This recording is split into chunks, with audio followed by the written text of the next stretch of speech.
Good evening and welcome to the Fort Smith City Board of Directors meeting on this February 17th of 2026. Just a couple of housekeeping notes. Keep in mind these meetings are being televised live for the benefit of our residents that can't be with us in person. And also I'm going to ask all of us to refrain from making any personal attacks on any of our board members. If you have conversation with them, please meet with them privately and have a conversation. I think you would end up with something better. Okay, with that, this time I'm going to ask Director Neil Martin to lead the invocation and Director Settle to lead the pledge. Pray with me, please. Father, thank you for this opportunity to be here tonight, Lord. Thank you for what you've created, this government, and Lord, that we get the opportunity to make decisions. Lord, I pray that the things that we do tonight honor you, honor who you are and what you've made us to be. And so, Father, I pray that you would guide our hearts, guide our minds, give us wisdom as we deliberate and we make decisions. Be with all those that will be coming to the board to speak to us, Lord. Give them wisdom as well. And Lord, I pray that we can leave here in a better place as a city. Lord, we pray for blessing on this city. We pray for growth. We pray for good things here. And Lord, we pray for good things amongst these good people that we have in Fort Smith. So Father, we love you and we thank you and we ask all these things in your precious and holy name. Amen. Amen. I pledge allegiance to the flag of the United States of America and to the republic for which it stands, one nation, under God, indivisible, with liberty and justice for all.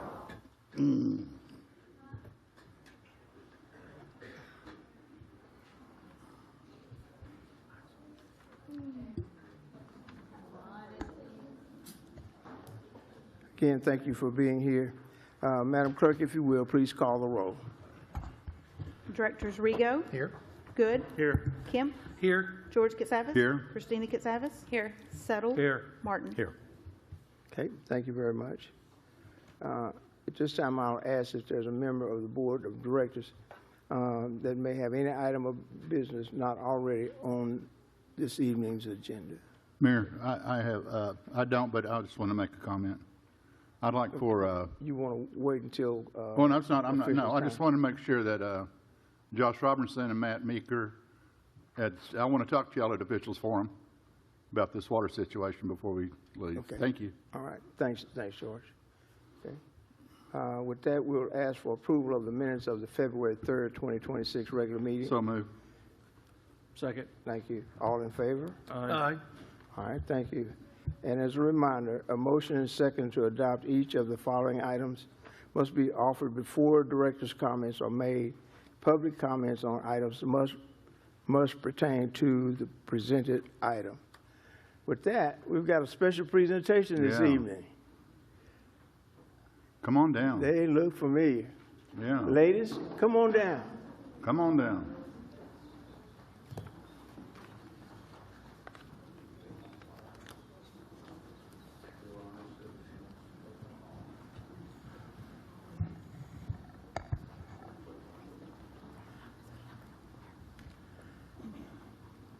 Good morning, everyone. My name is Avonlea, and I'm with Troop 4324.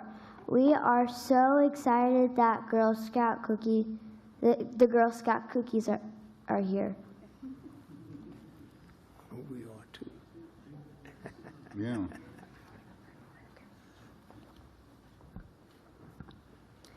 We have 9 different flavors this year, including your favorites from Thin Mints, Caramel Delights, peanut butter patties, and classics like trefoils and lemonades, like also peanut butter sandwiches. We have a new cookie this year. It's called Explore More. It is a Rocky Road-inspired sandwich cookie. Cookie booth sales start this Friday, February 20th. We will be at various businesses throughout the area. To find the closest booth, you can download the Cookie Finder app or visit girlscout.org. and enter your zip code. The closest booth will be shown to you. All boxes are $6 this season. Your cookie purchases directly benefit local Girl Scout troops by paying for memberships, badges, travel, and many other opportunities for our local girls. We appreciate your continued support and look forward to seeing everybody at the booths this weekend. We brought cookies for all the directors. Thank you for having us. See you this weekend.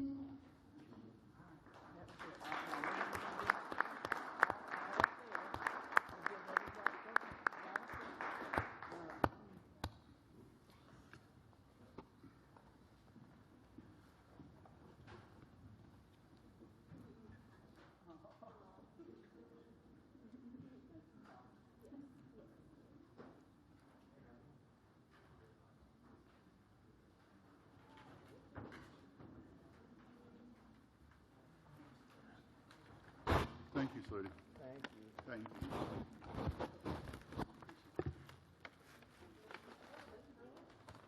Peanut butter or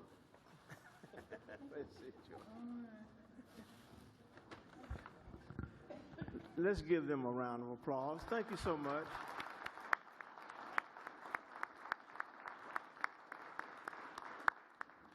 One of the great programs in our area, the Girl Scouting program. Thank you. With that, we will go to the first item on the agenda. Thank you, Mayor. The first item tonight is an ordinance establishing accountability and disclosure standards for third-party intermediaries in city transactions. This item was discussed at last week's study session and moved forward to consideration this evening by action of the board. I will defer to Director Christina Skitzavas, who originally proposed this item. So we had this discussion last week at the study session, and I feel like my ordinance was mischaracterized, so I want to be clear about what my intent was. This ordinance is about addressing a gap in accountability. It's not intended to be punitive. When the board is presented with numbers, those numbers influence whether items pass or fail. Yes, the slides were the catalyst for it, but ultimately this is about standardizing processes we already use in other departments, such as utilities. When a third party negotiates pricing on the city's behalf, but is not contractually bound to the city, who are they accountable to? Who are we accountable to? I think this ordinance shows the public we know who we're accountable to. American Resort Management functioned as an intermediary in this city transaction. When these numbers materially change, someone has to be accountable for that gap. Currently in utilities, when we get an engineering estimate, these numbers are supported by data such as market rates and unit pricing. Everything is documented. What I'm seeking to do is standardize that process across all city business. This ordinance does not assume bad faith. All it asks is that you certify to the best of your knowledge the information is correct and that your financial interest in this project is disclosed. Thank you. Okay, thank you very much. Okay, thank you. This time we'll ask for any citizens' comments, Madam Clerk. Well, we do have 6 individuals, the first being Kim Fodge. And each will have 2 minutes.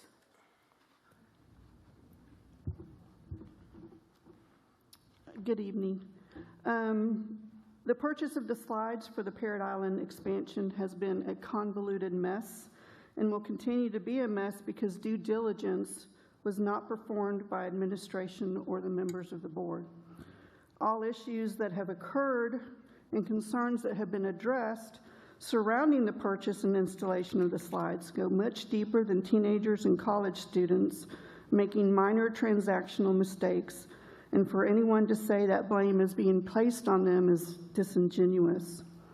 There doesn't need to be additional irresponsible transactions to occur or instances where due diligence wasn't performed for an ordinance like this to be necessary. Once should be enough to warrant safeguards are put in place and to ensure that this does not happen again. Vendors that take issue with these safeguards are vendors we should not do business with. Honest and reputable businesses should not take issue with the party ensuring that their interests are protected. City directors have an obligation to the citizens of the city, not to third-party vendors or buddies where backroom deals are made with. If members of the board have an ounce of integrity, they will approve this ordinance, and if not, then that speaks volume about where their duty lies. Thank you. Next, we have Dan Williams.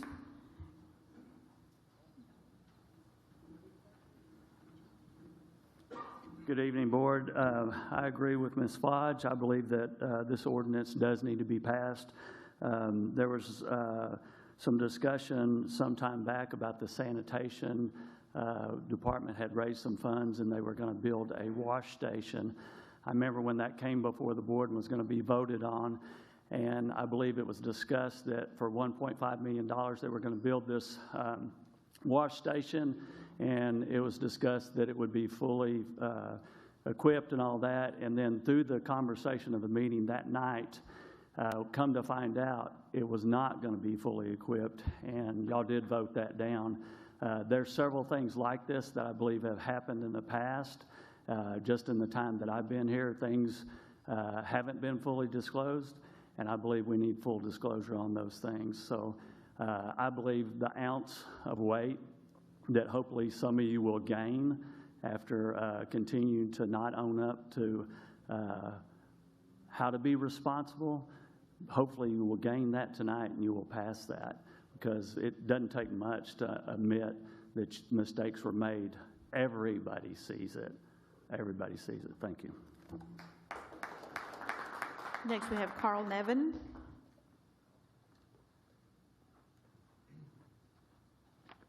I'm Carl Nevin. I live at 6107 Meadowbrook Drive. I've been coming to the meetings for 4 years, and I've seen the, let me come back to my notes. I've seen things that I've questioned. If you follow the money, is what I was told, you will find out the true motive for every one of these men and women up here when they vote. Okay. Now, I want you to ask yourself, why would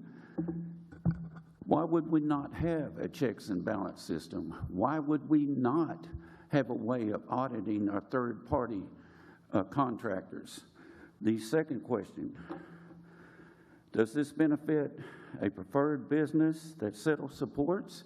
And is that why he was so adamant last week to not passing this proposal? Thank you very much. Next, we have Crystal Cadelli.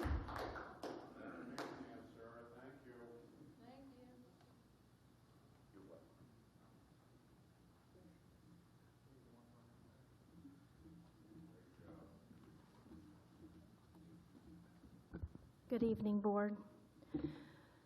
I fully support this ordinance.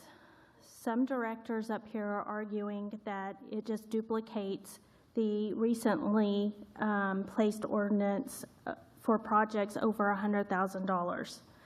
However, this requirement is relatively new, and I've heard discussions already about how to bypass it. Unfortunately, the majority of this board has demonstrated poor financial judgment, as evident in the Parrot Island slide fiasco. The additional $2.5 million spent on installation could have funded 10,000 water meters, and the total expenditure of the slides could have replaced 27,000 water meters, nearly 3/4 of the city's water meter. A survey of the residents would have likely revealed a preference for eliminating leaks and ensuring accurate water bills. Instead, we are investing in water slides. While it's often claimed that the general fund is healthy, this does not reflect the overall financial state of the city. We are just one break in the transmission line away from bankruptcy. We are already talking about having to have issues with water this summer, and not just watering our lawns, but to the point of what, showering, flushing our toilets. I mean, what is why are we even having these discussions? So I fully support this ordinance, and I hope the vote tonight will be yes. Thank you. Next, we have Chris Cadelli.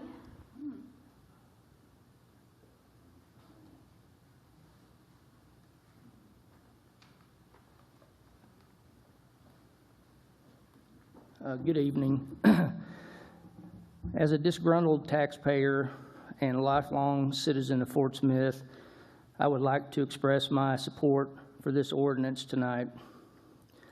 I very much appreciate Director Christina Katsavas taking the initiative to address the numerous failures involving the Parrot Island Water Park slide addition. It's been reported this proposed ordinance would be an obstacle to corruption and mismanagement. So I was puzzled by the initial opposition from Director Settle and Pastor Kemp at last week's study session. The taxpayers clearly need additional safeguards against wasteful spending and corruption. I'm hopeful the lawsuit against the recent no-bid contract is successful, and the audit on the water park exposes any and all irregularities involving the water park. Once again, I do hope this passes tonight. Thank you. And last, we have Shane McKinney.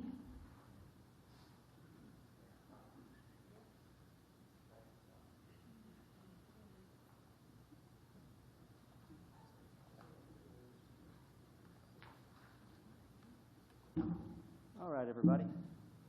So when I'm handling something that's dangerous, it often has a warning label on it. I was working with some fiberglass insulation. I'm still itching from doing that today. If I have asbestos in the house, there's a warning label. It seems kind of common sense that if you guys are going to be handling millions of dollars in bills and agreements, that going through in advance and disclosing and figuring out all the things you might need to be warned about would be in all your best interests. I think that would prevent a lot of the discussions that have dominated this room for the last 3 months that I'm sure you're as sick of hearing as I am about talking about it. Why would anybody here want to have a less safe political environment? An environment where you aren't certain of what you're getting into? Why would you not want that oversight? What's in it for you to put yourself in a less safe situation? I'd love for each of you to take the time before you vote on this to tell me why not having any disclosure, not having the information necessary to know the dangers of what you're getting into is better for you. Please explain to all of us. Thank you.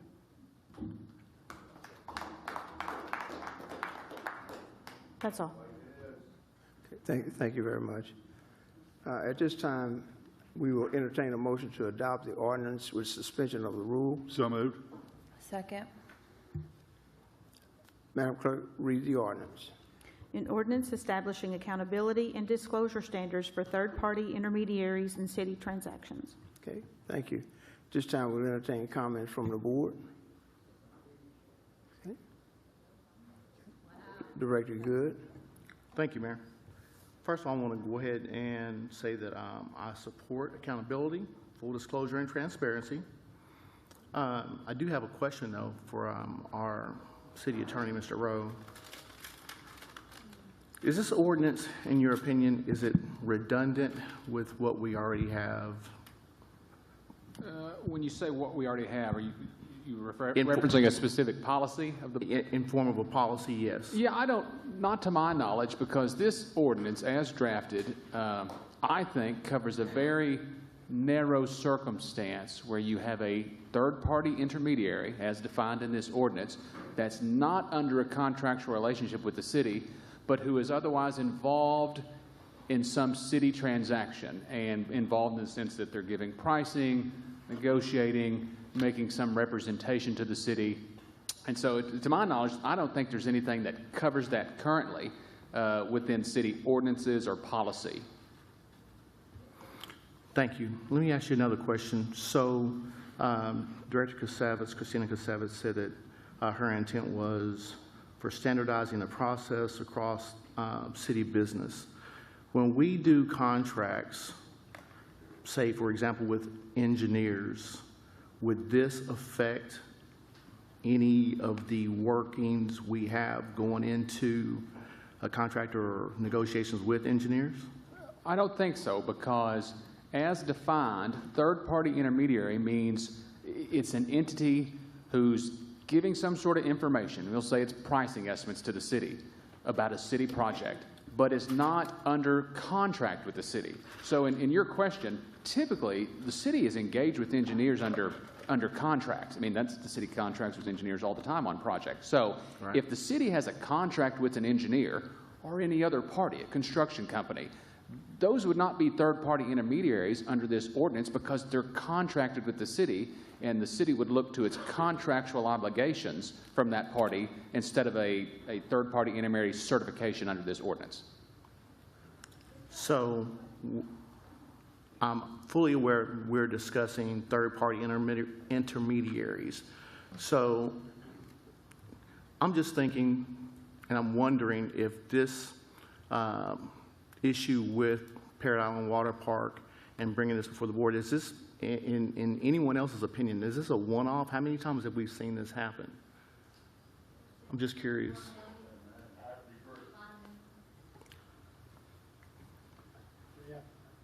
Okay, I'll just make that statement that I just believe this is a one-off. But again, I have no problem with supporting this ordinance, particularly again when it comes to full disclosure and accountability. Thank you. Thank you. Director Kemp. Thank you, Mayor. I I've don't have a question. prepared a few comments, and if we can actually have a good discussion around it, then perhaps I can change my opinion on this. But I want to be clear, I support transparency, and I support accountability, and I support protecting taxpayers. My concern is that this ordinance was an overcorrection that creates unintended consequences. The language defines third-party intermediaries extremely broadly, which I guess one thing I'll stop for a comment here, Colby, as you're talking about third-party intermediaries. It includes in the language consultants, operators, management companies, and advisors, even when they're not under contract with the city. That seems to be a pretty wide net. Well, it's those entities only when they're not under contract with the city. Because again, if the city has a contractual relationship with a party, whether it's a broker, contractor, advisor, whatever that entity looks like, if that entity is under contract with the city about the project, whatever it is, they're not a third-party intermediary. I mean, they're directly involved in that point. And you know, my legal opinion would be the city should always want a contractual relationship with the party it's dealing with. You don't want to, I wouldn't want to rely on a third-party intermediary certification. I mean, which is, it's fine if it's there, but the better, your better mechanism is to get a party under contract where you know what their obligations are, and if they fail to fulfill those obligations, you have contractual remedies, civil suit for breach of contract or what have you. So if this ordinance was previously enacted prior to discussion about anything about water slides, and we found ourselves where administration was bringing this proposal forward, and the board, which did receive emails with things of that nature where it said the word estimates and all that, had we had this ordinance in place, what could have been the city's potential action to take because this ordinance existed against ARM? So if we went back in time and the ordinance is in place and ARM operated under this ordinance, meaning it gives the disclosure requirements under the ordinance, there's a certification of accuracy that's provided, and all those benchmarks are met, and then still yet, the estimate isn't spot on and very good. I don't think it obligates any third-party intermediary to be correct. It obligates them to operate in good faith and in fullness and essentially without bad faith and fraud. I mean, so I think, if the third party gets it wrong, the city would be left with showing you weren't operating in good faith and fair dealing, and we can look back to you, third party, for the losses the city incurred because you didn't meet your requirements under this disclosure, under the third party ordinance. So let's say arm for this discussion is simply saying, I know where you can buy slides for X amount of dollars. And that checks out, that you did able to do that. And then what drives this project way out is engineering cost. Are we saying that we would go back to the company that knew where we could buy slides and hold them accountable on the engineering cost? Only if, in this third-party intermediary ordinance is that you'd have to show, because what they're certifying is the information is accurate to the best of their knowledge. No material facts have been omitted. The intermediary is not providing misleading information. I mean, I think a third party could do all those things and still get it wrong, by negligence or otherwise, but that doesn't mean they're misleading or that they've intentionally omitted something. I mean, we could spin hypotheticals, but that's going to be the requirements that the city would have to look to if it's going to look to a third-party intermediary under some certification for relief if something goes wrong. Thank you. I'm going to continue my statement here. I think this creates practical issues. It may trigger legal actions around duties that don't currently exist under Arkansas law. It could slow down procurement timelines because now every transaction requires, although I'm hearing it may not require, but it does require certification by the city attorney and procurement before approval. It introduces potential liability exposure that increases insurance cost. That is not property insurance. That is liability insurance that companies carry in a litigious world that we live in. And it treats cost estimates, which are inherently fluid in construction and capital projects, as their fixed guarantees. I mean, these are things that I could go on and clarify, and I'll save my other 2 pages of notes. I guess I'm just not understanding, if this was enacted prior to this discussion, what could the board do because of this ordinance? I mean, for me, I was a second and voted yes on the $100,000 review on all CapEx, because it does bring to question some of the people in the crowd that are regular attenders pointed out. We were able to catch some things and talking about it. What would this ordinance really capture? That's what I guess I'm after. It makes sure that the information brought to the table is correct. I mean, that's what it does. This is not an overcorrection. This is a correction. So since we're doing hypotheticals, if this had been in place, ARM would have to disclose their financial incentive to sell us those slides. And they do have a financial incentive.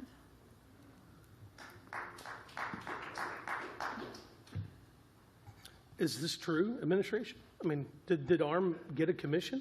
I do not know if there's a relationship between ARM and Whitewater for sale of the slides. Director Christine, could you tell us, I mean, because I'm not saying you're not, I'm just asking, how do you have a knowledge of that? Well, I don't. We have nothing in writing. All we have is their word for it. But we do have them on the first page of the Whitewater contract, and we do know that they get a percentage of the profits at the water park. So they do have that financial incentive. I believe they got a commission or some sort of compensation for the slides. That's my belief. But it would be, if they didn't, it would be nice to have that in writing saying they did not. All we've got now is their word for it, and that doesn't hold up in court. Thank you, Mayor. Thank you. Director George Kasavage. Colby. Yes, sir. Let me ask you this hypothetical. If ARM could buy the slides for, say, $1 million, then they come to, this is between ARM and Whitewater, they come to the city and say, hey, I can get you some slides for $1.25 million. With the way, without this contract, they could get away with that, right? So, I mean, they're not obligated to say what they, what they're paying for, what they're charging us. well, okay, but I agree with you. But if ARM was going to sell the city slides, and you had a contract, if the city had a contract with ARM, had a contract with anybody, the entity you're buying them from doesn't have to tell you what they paid for them. I mean, you'd never. Why would anybody tell you that? Did we have a contract with them to buy the slides? With ARM? Yeah. Not to my knowledge. We had a contract with Whitewater, Jeff, Whitewater. Whitewater West. We did not have a contract with ARM. to my knowledge, the only contractual relationship between the city and ARM is with respect to, and even the county's involved, with respect to ARM's operation, being the manager of Parrot Island Water Park. That's the contractual relationship between the city/county and ARM. There was no contractual relationship with respect to curing slides. So do we have recourse? Against ARM right now? No, without this, what Christina's proposing, So if this was in place, kind of in line with Director Kemp's questioning, if this had been in place, ARM would have had to abide by this, disclose the things that are required under Section 3. And then if its certification turned out to be wrong, if it provided information that wasn't accurate to the best of its knowledge, if it misled the city, if it knowingly omitted something, then I think, if those factors are met, then the city can look, you'd have recourse and saying, well, you violated your certification, your disclosure requirements, and the city's got recourse, whether that's a, fraud claim or whatever it is. But yes, if those facts were the case, you'd have some sort of recourse because you'd be saying you violated this certification that you submitted to the city. See, I think, I'm going to vote for this, of course, but I think this protects the city and also protects the taxpayers because it's their money. I think they deserve that. Okay, thank you, Kobe. Yes, sir. Director Christina Savage. It's important to remember that ARM was negotiating pricing, and that came up on August 6th of 2024, the 41-minute mark. You can go back and watch it when Director Rigo was talking about putting the deposit down, or down payment, and Director Settle was in favor of that. He said, this gives us time to sharpen the pencils with Drew, who's the manager at the water park with American Resort Management, sharpen the pencils with Drew and the team. Does the money come down? Can we talk some things out?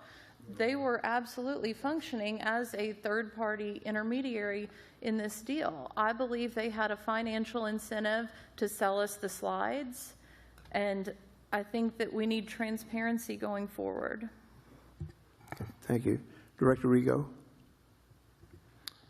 Thank you, Mayor. And I wanted to say thank you to Director Kitsavis for putting this together and having it out here for us to consider. I think very, very often we spend, we're an executive and a legislative body, and there's not enough legislating and written ideas put forward from amongst ourselves for us to consider. So however the vote goes, I'm very grateful for the work that you put in and the effort that you made to put an ordinance out there for us to consider. My question is for Colby, because I'm really trying to understand. I believe very much that the way Section 3 and Section 4 are written, that number one, any business, any serious entity, any serious third-party intermediary desiring to do business with the city or consult or any of the uses or tasks described would abide by Section 3 and by Section 4 to the best of their ability. And to circle back on the hypothetical game, I think ARM would have, if this was in place, abided by Section 3 and Section 4.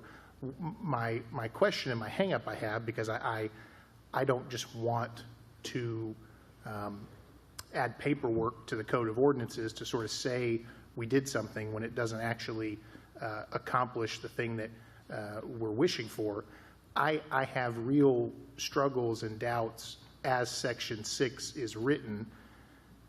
If we assume good faith of people's participation in Section 3 and Section 4, how you would ever actually enforce Section 6? How would you prove that someone's estimate was not made in good faith?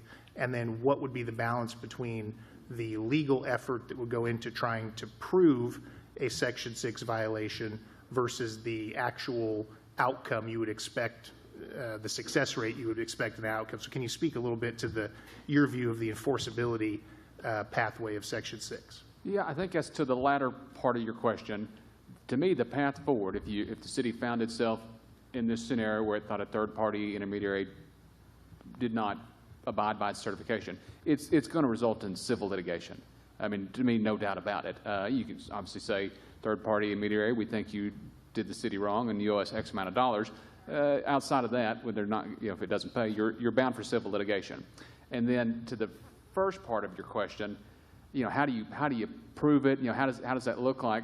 Well, that's the stuff of what civil litigation is always made of: discovery, depositions, document review. I don't know how that would play out, but that's presumably how you do it. You interview the parties, you figure out what they knew, when they knew it, and what was told, if it was right, if it was wrong, and does it prove the case or not? Would you say that it's generally, in your experience with the law, that it's generally difficult to prove in a reasonable way in a court of law that someone knowingly omitted material facts or knowingly was intentionally off base on an estimate in a malicious way? I don't think I could say generally one way or the other. It's always going to depend on the facts. I mean, sure. The best case scenario for a plaintiff is there's some linchpin smoking gun document that helps prove your case. Outside of that being there, it just depends on what the testimony of the pertinent players involved. So, it would just depend on the facts whether you're going to win that lawsuit or not. Thank you. Director Casavis. I think what this does is it inspires people that if they're quoting as figures, they have something to back that up. Just like with an engineering estimate, they know how much pipe costs, they know how much fitting costs, they know how much labor costs.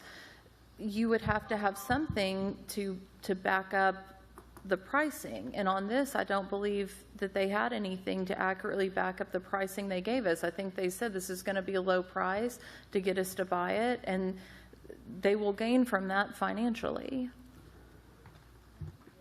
Okay, thank you. Are there any other comments from the board? Seeing none, Madam Clerk, please call the roll. Directors Rigo, No.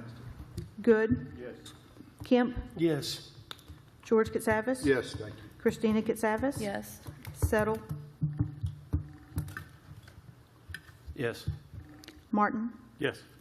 Motion passes 6 in favor and 1 opposed. Thank you. At this time, we'll entertain a motion to adopt the emergency clause. So moved. Second. Please call the roll. Mayor, before we go on, let me ask a question on Kobe. Yes, go ahead.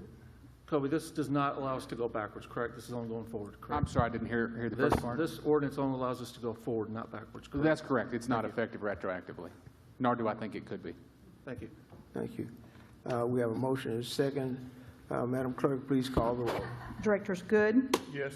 Kemp, Yes. George Katsavas. Yes. Christina Katsavas. Yes. Settle, Yes. Martin. Yes. Rigo. No. Motion passes 6 in favor and 1 opposed. Okay, we'll go to item number 2.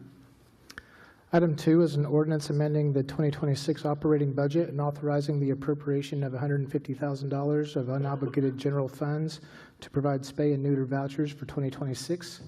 The spay and neuter vouchers the city offered in 2024 and 2025 were widely used. Funds were not included in the adopted 2026 operating budget to continue this program. The board asked that this item be revisited at last week's study session, and the board then asked that this item be included on tonight's agenda for consideration. With that introduction, I'll defer to the board's discussion, and either myself or Mr. Bufink can address specific questions about the program to the board. Thanks. At this time, we will ask for any citizens' comments. Madam Clerk? Yes, we have 9 individuals, the first being Joe Elskin, and each will have 2 minutes. I thank you for what you do. For this ordinance, I just wanted to remind you that it's really beautiful outside. The cats and dogs are getting busy. I would like, therefore, to suggest 3 things: that you add an emergency clause, and that you advertise widely, and maybe possibly asking animal control for recommended neighborhoods. Just really go after this. Thank you.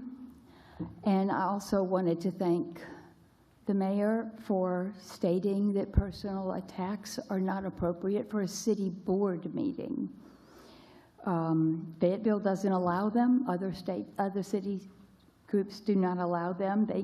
Personal attacks create anger They do not create solutions or cooperation. So thank you for your service, every single one of you. Thank you.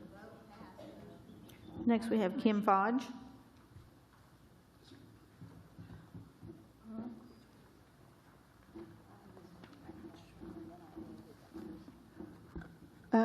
I do think we need to be mindful of spending, and I do think the board needs to prioritize needs over wants.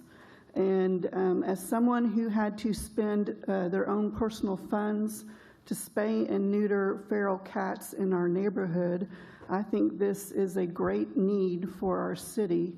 And I think the board needs to approve this. If you can find a few $1 million for a water slide, you can find $150,000 to spay and neuter cats. Thank you. Next, we have Gavon Hoover.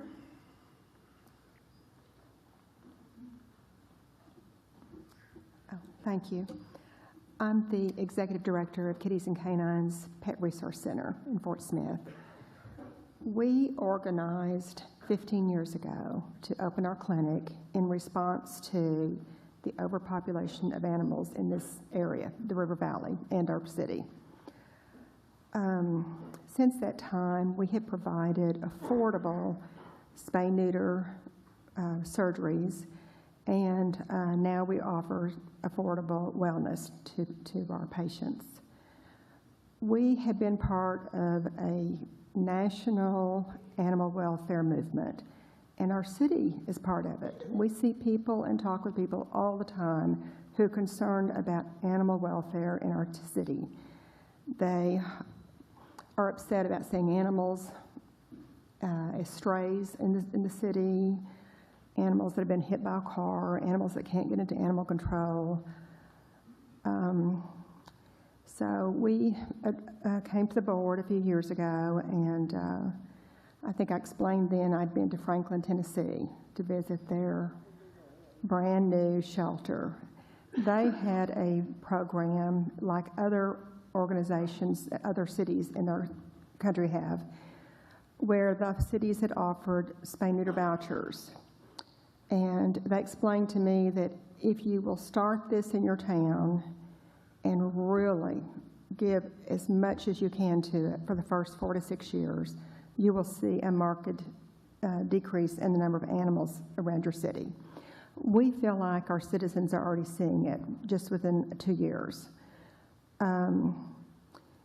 After 4 to 6 years, you'll see another significant increase in year 8 through 10. We want to tell you how much this means to the citizens. We get the privilege of serving our citizens who come into the clinic.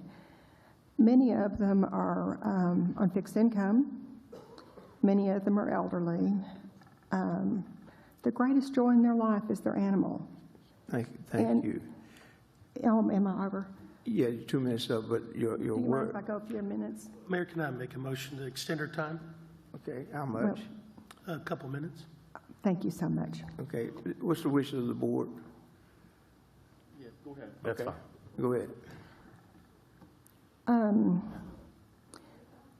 We see it in their reactions and in their gratefulness that what you've done as a board for them. Because the greatest joy in their life is that animal, and they're able to go home knowing that their animal is spay-neutered, it's not going to reproduce, it has its rabies, it has a microchip, so if it gets lost, it's coming back to them. We see people come in that have found an animal on the side of the street. A lot of times we see a mother and their children after school. They're so excited. They found an animal, they're going to take care of it. If we can find the owner, they'll send it back to them. If not, they're going to keep it. So it doesn't have to be on the street. They don't want it to get hurt. They're grateful to be able to use the voucher to get that animal spay-neutered, microchipped, and rabies. And now, with the successful program that you've implemented in Fort Smith, we're seeing our surrounding cities doing the same thing that this board has done. They're calling and saying, we're going to do some vouchers. And they're stepping up and doing what we've done here. So with that said, I guess I would like to say to you that when I first came, we asked for $250,000 a year to get us through that first 4 to 6 years. We spent all of that the first year. The second year, we were given $150,000. Last year, we only got to August. And I can tell you that we have a waiting list of people waiting for the money to be approved again. So we hope that you will hear the voices out there in our community and know that everyone is a good here in our city. We see the good of people picking up animals and doing the right things. And they want our city to continue to be a good place to be. And I think by and large, we have good people here that do the right thing. So if they have the spay neuter voucher, we can get it to them, especially in those residence areas that are most at need in our community. And we thank you for your service and what you're providing. Thank you. Madam Clerk. Next, we have Pam Weber, who has also provided some information that I'll distribute while she comes up.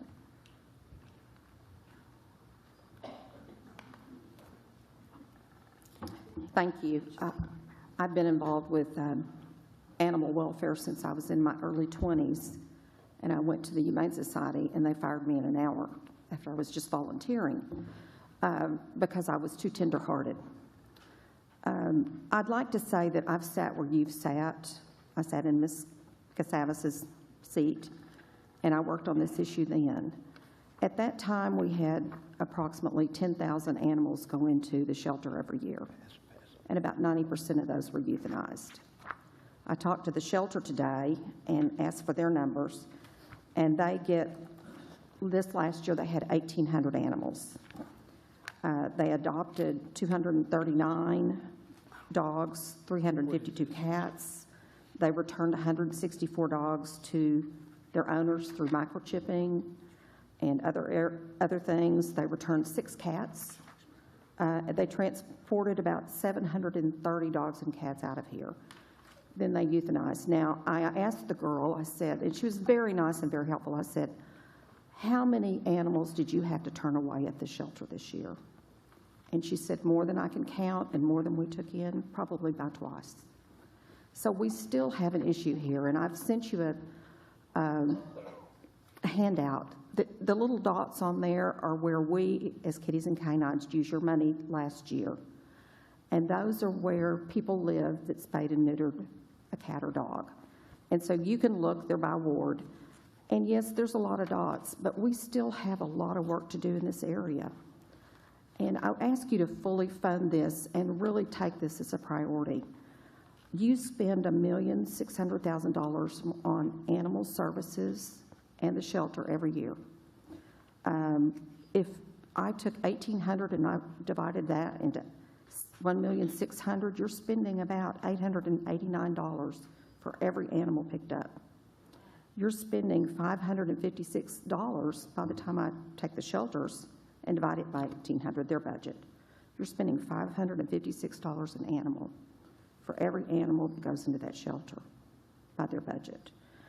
So I think sometimes I remember that a wise professor in a class that I took told me one time, not everything on your balance sheet and your income sheet is an income or expense. Some things are investments. And what we're asking you to do is invest in the future. Invest so that my children and grandchildren don't have to pay taxes to take care of this problem that we should have taken care of years ago. That's all we're asking you to do. And we're so I am so happy that I get to be at Kitties and Canines to volunteer and meet the people that Gavon talked about coming in. And they always say, you know, this is really the best thing the city has ever done for me. And the one thing that they have given me that has really made a difference in my life. Now, we all know that the standard things like utilities and those that you give are good, but this is something that really touches people's lives. Okay, thank you, Pam. Thank you, It's Mayor. good to see you. It's We good to see you. And appreciate your service And I on the just want board. to, I want to say one more thing. We live in divisive times, and I appreciate every one of you and for what you're doing, because you're on the front lines. Thank you for doing what you do. Thank you. Madam Clerk. Next, we have Dr. Ashley Smith. And again, we're going to ask you to stay within the 2 minutes. We've got a lot of people who want to speak. So I am the veterinarian at Kitties and Canines. I have been in animal welfare since I was a freshman in college. That's when I first started volunteering at a high-volume spay and neuter clinic. And that's when I decided I was going to go to vet school and I was going to do high-volume spay and neuter. And that's been my goal since then. I have now spayed and neutered over 16,000 animals. And I hope to continue to do that for the rest of my career and well into my senior years.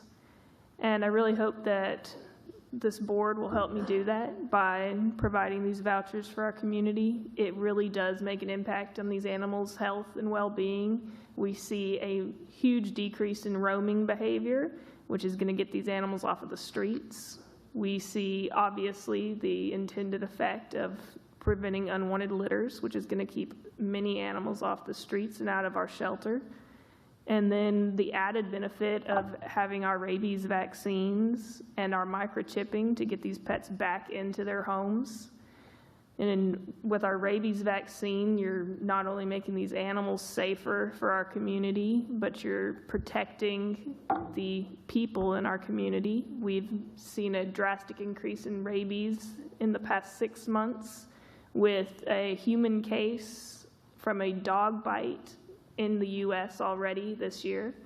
So having that be available to our community is a, very beneficial health incentive for our pets.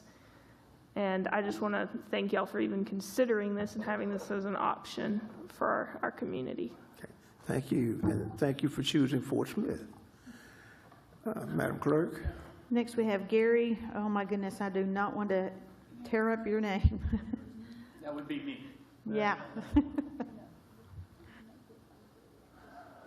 Hello, members of the board. This is my first time addressing you.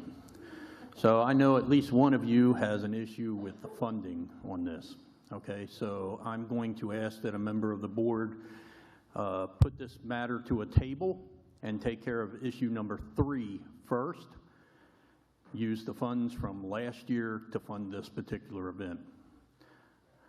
Next thing, I'm totally for this particular request.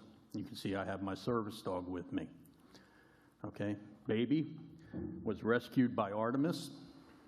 Okay, she was spayed and neutered as part of that program, or spayed, sorry. And now she is a rescue dog. Okay, I've invested couple of $1,000s in her to get her trained up, and hopefully none of you have noticed that she's here because that's pretty much her job. But I also think that this ordinance doesn't go far enough. Okay, I think that if we don't already, we need to have a mandatory licensing program in the city. I think we need to have a mandatory chipping program in the city. And I also think that there needs to be a city ordinance that anybody caught dumping animals gets hit with a fine somewhere between $1,000 and $2,500. Now, in the last 30 seconds, I'm going to address Administrator Dingman. I'm hard of hearing, sir. And in an ADA request, I'd like the city to approve. You get the headphones that hook up to your microphones. I believe that to be a reasonable accommodation as provided by the ADA. In addition, I'm going to ask that Director Settle and Director George Gustavus refrain from talking with your hands in front of your mouth. That limits the amount of volume that can go into the microphone. And with that, Mr. Mayor, I yield back the balance of my time. Thank you very much.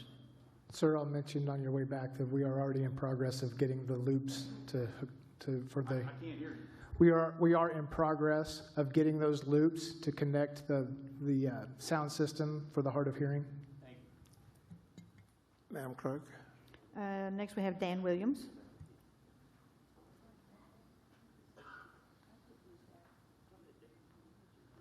Good evening again, Board.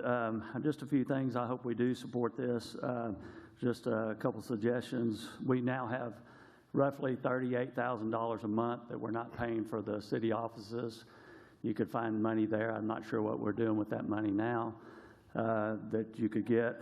Also, we have $250,000 that we're not paying the city administrator, that we hadn't filled that position. There's $250,000 there you could get. If you wanted, you could contact the CBID and see if they would invest in it. I heard they invested $34,000 here the other night. Levon Morton, if he's on payroll, you could get some money from him. Or you could ask Mayor McGill to pay back some of the money that he had given to things. Next, we have Crystal Cadelli.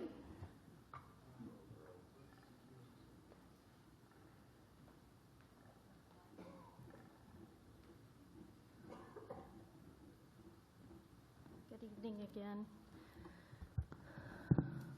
Although I would love to say yes, that we need to fund this, I just think that we have too many other expenses that need to be focused on.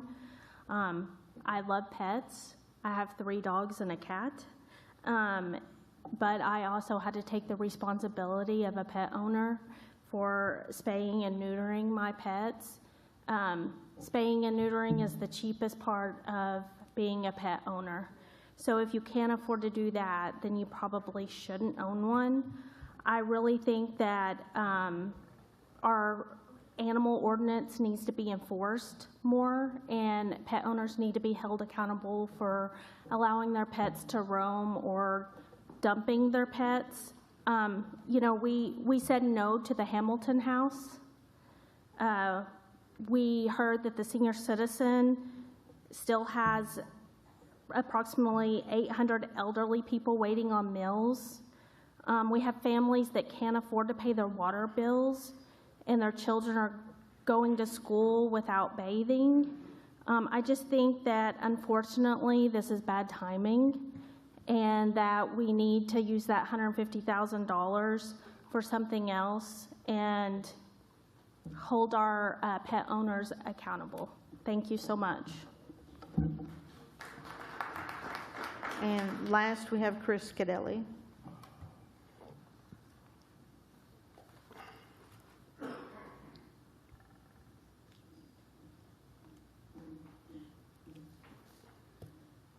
I too would like to oppose this ordinance on the grounds it will result in deficit spending and enable irresponsible pet ownership. As my wife just mentioned, we do have 3 dogs and a cat. You know, that comes with commitment, responsibility. Pet ownership is a big responsibility that includes significant financial commitments, including the city's mandatory spay and neuter ordinance. I've been a pet owner all my life. I've had to pay for numerous spay and neuter procedures. This is an individual pet ownership responsibility. I don't believe that the taxpayer should have to subsidize this.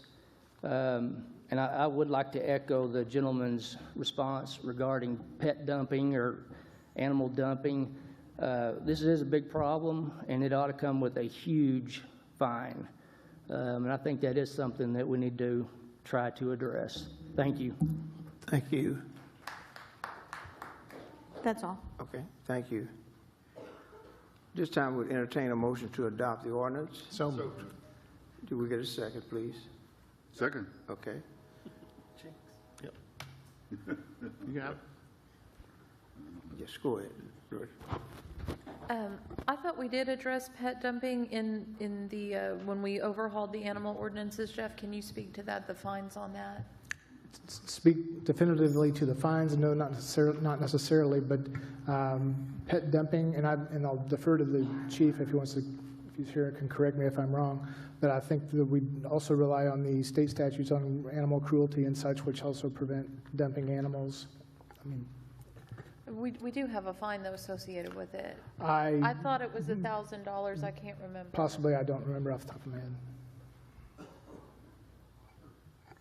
We did address animal dumping, and we did address animal cruelty with that overhaul that we did a while back ago. Director Savas, I hate to give a number, but I know there's a number in there. I know there was a big debate. I wanted something even higher than 1,000. But I think we were told by that you can only go to certain limits because of state statute with misdemeanors and stuff like that. I think it's 1,000, but maybe it's 750. I can't remember exactly, but we did do something in there. I would encourage folks to go look at the animal ordinance that we did a few years ago, the changes that we made to it. I mean, I think a lot of the things that we heard here have been addressed there. So, I'd encourage folks to look at that. Okay, thank you. Any other comments from the board? Mayor, I have one. Director George Casavas. Yes, sir. Crystal, I understand your concern, but this will save us money in the long run. By spaying and neutering these animals, it's going to be less animals we have to pay for at the shelter every month. What do we pay a month, Sheriff, for keeping animals? I mean, a day? We paid over $1 million last year to the shelter. I want to say it was like $1,066,000 or something to that. Yeah, I mean, it's going to take. I think it's going to take a few years, but I think it's going to be worth it. Thank you. Okay. Thank you, Director Rigo, and then Director Good. A few things, just a quick Google on the animal ordinance that we passed in, I believe it was March of 2023, does have a fine associated for dumping, and that there's also microchip requirements in that legislation. And so enforcement's always something, that's, enforcement is always a goal of any ordinance on the books. And so just wanted to put those two things out there, that those items were featured in the action we took in 2023. I'm thankful for everyone's engagement on this issue. Just incidentally, the feedback that I personally received on this topic exceeded the feedback received on the water slides by a ratio of about 50-1. So I appreciate the engagement from folks. And I just had a quick question or an opportunity for Andy to clarify about the financial picture around this restoration of funding. Would this restoration of $150,000 to continue a program we had underway, would this represent deficit spending? Can you tell us a little bit, vocalize some of the stuff, again, that you've shared with us about the current financial picture here in the city?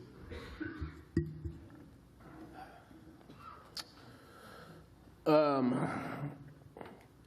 mean, if you, by our fundamentals, the way we talked about during the budget hearing, the $150,000, this is an ongoing program that we intend to do. Sounds like we need to at least invest at least 4 years, what we're talking about, to make it worthwhile. So that's an ongoing expense. So it'd be part of our operating budget. So it would impact our balancing the operating budget there. There's other, I think there's other potential savings along the way that could offset that. Of course, the budget versus what the actual results are also gonna heavily depend on. We're talking about a $150,000 deficit or whatever. That is a small margin for the $55 million budget for the general fund. So the sales tax revenues, the performance there, the actual, whether we balance out the actual results, there's going to be a big, difference. $150,000 plus or minus on the sales tax, that could happen in any single month, or we could triple that throughout the year, if we have some growth. So that's a big that's a big indicator whether, if we're talking about whether our projected revenues and projected expenditures balance. Well, I think the 150,000 would say, no, they don't, but the revenues are a projection. So we'll have to see how that turns out. I think there's other budgetary savings that we could manage to realize along the way as the year goes on as well. Sure. And I guess to follow up on the fiscal impact of the proposed items, the document dated February the 13th that you shared a version with us last week, and then an additional emailed version since then, to your point that you just made, you know, the budget savings ultimately were indicated for 2025 versus what was originally planned to be spent or projected to be spent was over $10 million. Is that correct? Right. Okay. Yeah, let me just, clarify that. I did update the fiscal impact statement that I think we presented at the study session last week to include the spay and neuter program and also the update on the carryover and carry forwards. So, we still end our projected fund balances for 26 with these carryover items and the $150,000 for the voucher program. We end at 19.6 projected fund balance for general fund, which represents 32% reserve. Street maintenance, well, that's 7.3 at 62, 30.1 million for water sewer, that's 42% reserve, and $10 million solid waste, which is a 38% reserve. Thank you. Director Good, and then Director Kemp. Thank you, Mayor. I'll start with saying, Mr. Gary, I don't think we got it, your last name. Gary and his dog, is it Baby? Yep, made the statement that our current ordinance does not go far enough. And I have to agree with you. Since I've been on the board, we started out decades ago with Pam Weber and Philip Mary on the board, and the issue then was tethering. We started out going through the whole process of animal service, animal welfare, and it includes licensing, TNR, microchipping, spay neuter, tethering, transporting, and not to mention a host of animal rescues, groups and individuals. We talk a lot about irresponsible pet ownership, but be that as it may, the problem lies. And I think that we are going to deal with this problem for much more than 4 years.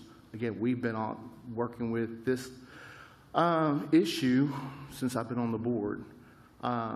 So yeah, it's an ongoing problem, and we need to do whatever we can to address the issue, since we can't, make people do right by their animals. I work with a lady right now who took in 9 dogs and 4 cats, and she relied very heavily on those vouchers just to see that these animals are cared for.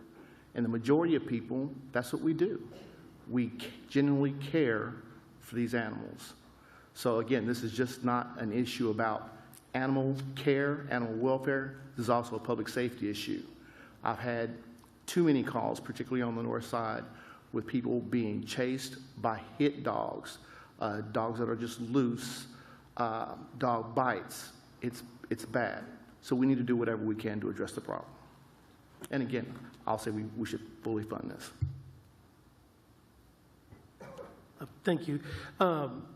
As I've thought through this process, we're looking at the balanced budget and things of that nature. When you look back at the budget hearing, the budget document, there was items up at the top to consider whether we would put them in the budget or not, and he put a no or yes by it. And at the time, I saw that as no. And my understanding was I saw that for what it was, but after, obviously, as Director Rigo's pointed out, the amount of communication the board has received on this is exponential beyond anything that we've considered so far in my time of being on the board. Obviously, the community's given us feedback of what they are asking us to consider.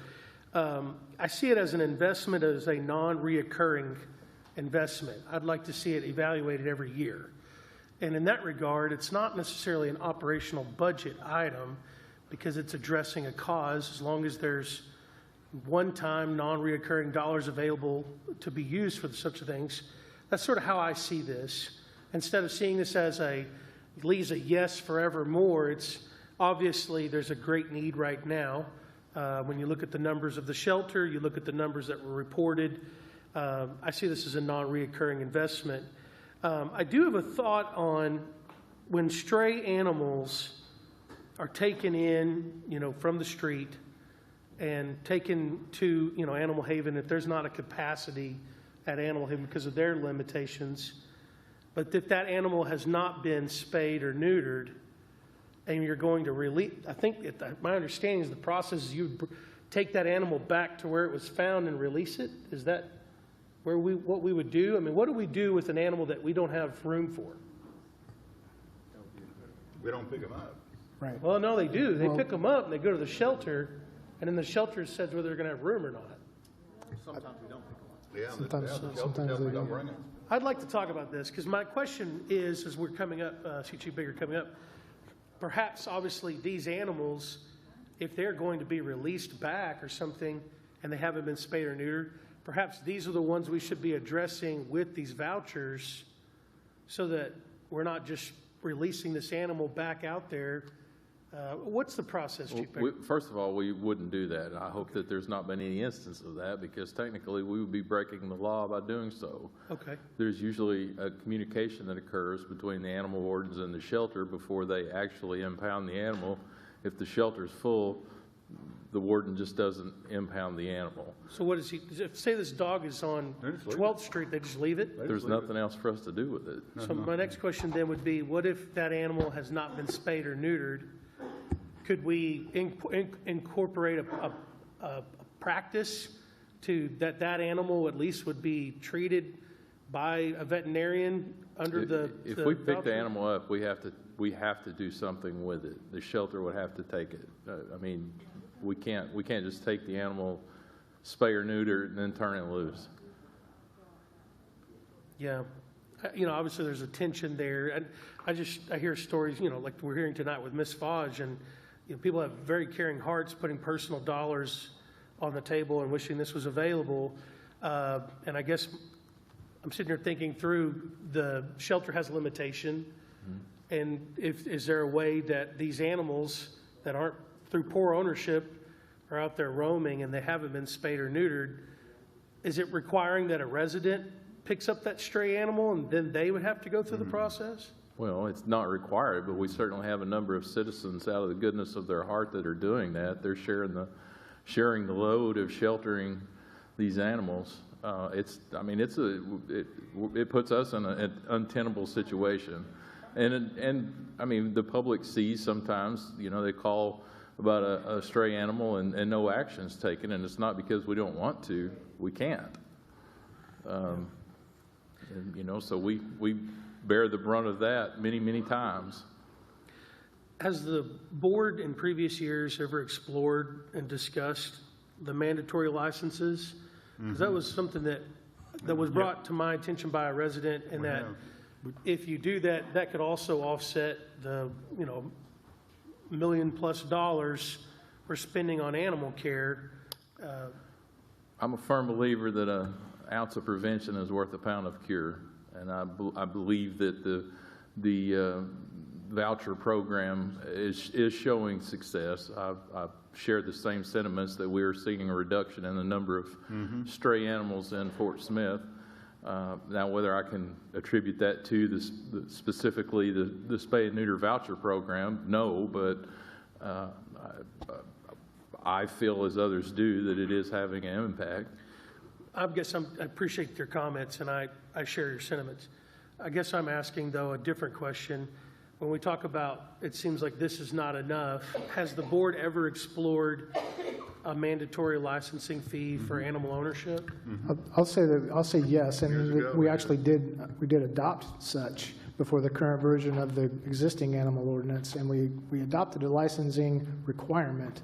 We never got to the point of implementing that before we changed courses and went to mandatory spay and neuter function instead of that. And we removed the animal licensing requirement at that time. And something that just looking at us up, because we didn't say a number, it appears off what I've looked at is a $600 fine and a misdemeanor charge for dumping of animals. So, is that enough or not? But for me, I hold this as, obviously, there's work to still be done here. Safety of our citizens are at risk. I see it as a non-reoccurring investment. Thank you, Mayor. Well, Thank you. there is a breeder license requirement in the ordinance that's $1,000 annual fee. That's correct.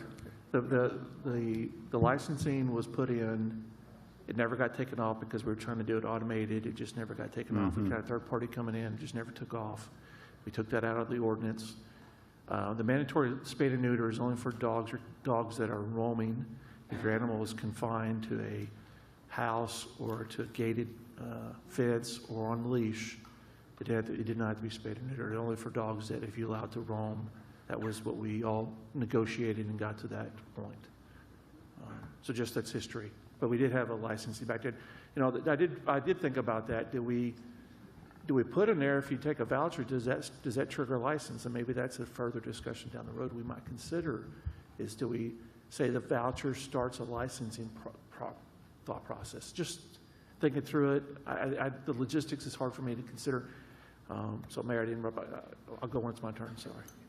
Director Neil Martin and then Director Settle. Yeah, Jeff, so $150,000 is what we're requesting to be allocated, which would take us negative for the year from an operating perspective. I emailed you guys earlier today to ask, is there $150,000 offsetting that we have that could keep us at a flat budget? Well, I think there's a couple of different ways to answer that question. I think ultimately, yes. There are ways to manage a budget, and the board has requested, and we will do quarterly budget review meetings, and where we'll examine revenues and expenses through that period of time and see how we are managing the budget to that balanced point. But specifically, I mean, jumping back through the line items and identifying specific items where we could cut the existing appropriations to allocate those dollars instead to a spay and neuter program, I think that we could do that. Yes, sir. Well, I think we should. I mean, we've already had a couple items that have come before the board after the budget was passed, and I was a no on those items as well, or I was a no on those items. I just have a difficulty with us agreeing to a balanced budget and then making a decision that takes us under. So I hear a lot of what's going on. I'm just really I'm torn. I understand the long-term impact of this, but man, I really want to stay balanced on our budget, and I want to be able to make sure that we make whatever decisions we need to make in order to be able to stay balanced and stay in line with the budget that we passed at the end of the year. So that's kind of where I'm sitting right now. Thank you. Director Settle. Thank you. Director Chavez just asked me, I'll answer, Christina, for everybody, what does a licensee do? I think the city of Greenwood has a licensing program they passed, and they get funds on a yearly basis that put back into the coffers to help with animal control. I think that's what they do with it. So some cities do that. Some cities have a licensing program where you got the $10 a year for every animal you have in your house or whatever the number is. Some cities are higher, and then that turns around and they use that to put back in the coffers to help pay for vouchers or animal control. Jeff, my only thing is this. Josh is doing a good job as communications director, but I don't think he should be the voucher person.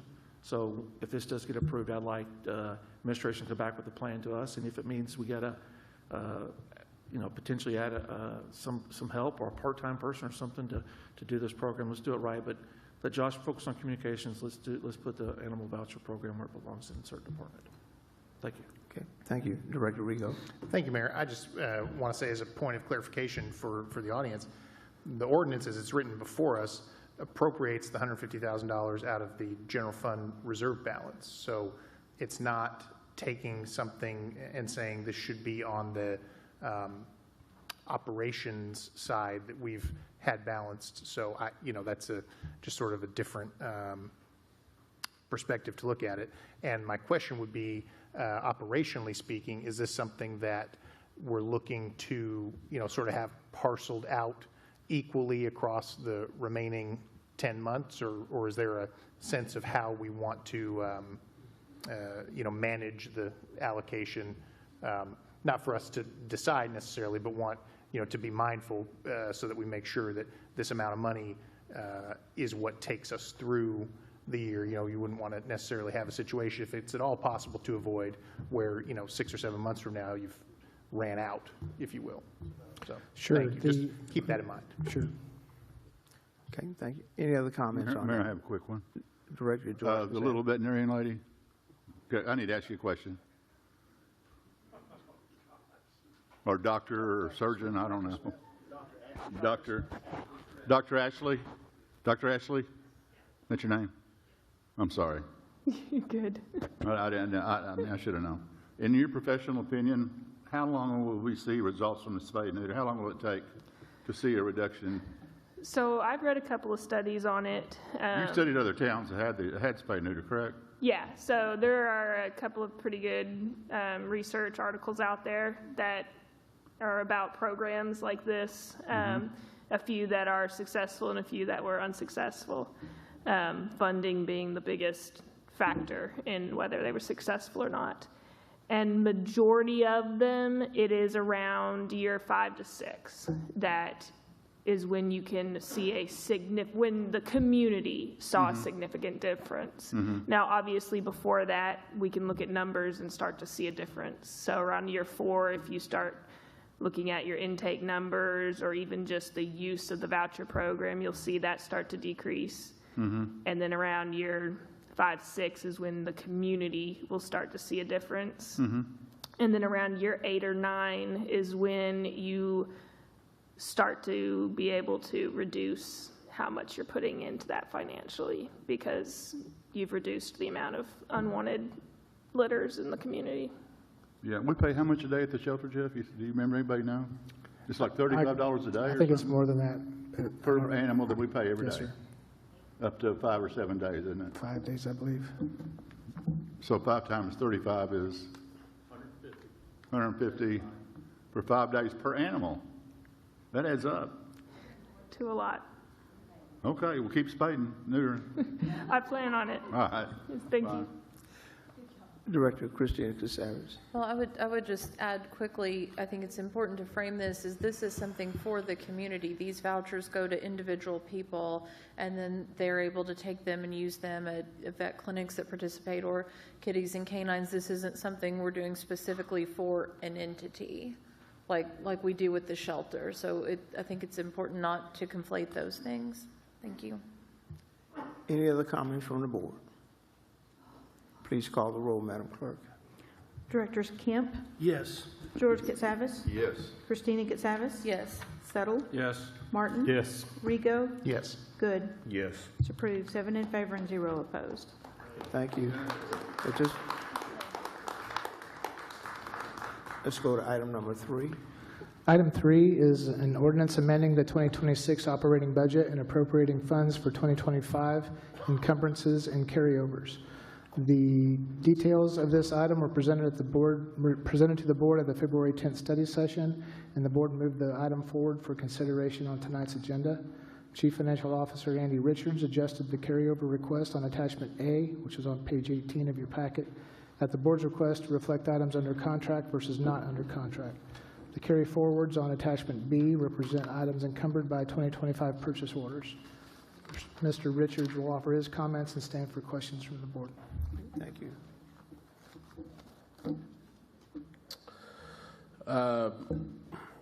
So the amount of the carryovers was $1,678,865. That was on attachment A. At the study session, there was a request to identify the carryovers which were under contract and those that were not. So I think you see that on the attachment A. Just a couple of items are actually under current contract, and the rest of the items there were requests to just carry over funds to continue the 2025 initiatives for those budget line items. The carry forwards or the encumbrances total $2,992,000, so the same amount that we talked about at the study session.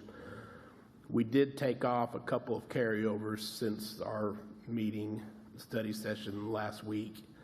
It totaled about $143,000. So the departments came back to us and said, we don't need that. So we took that off, and so we've actually lowered the amount some. So I did email, talked about this on the last item, I did email the board the estimated fiscal impact of item 2 and this item 3 here to the budget. Hopefully that you guys found that helpful. If you want changes made to that, we'll do that, but we intend to continue to send that to you to inform you on the financial status and the impact of these potential budget adjustments that we have during the year we'll have on the budget and the fund balance. I'll stand for questions. Okay, thank you, Andy. Are there any citizens' comments, Madam Clerk? Yes, one. Podgorski, is that correct? There we go.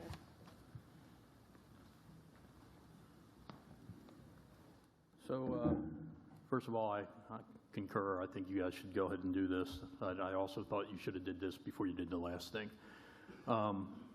Thank you. I mean, like, incredible, really, you know. Thanks, Josh. All right. This here it's a no-brainer. I mean, you know, this just should happen. I just wanted to put that out there. Okay. Thank you very much.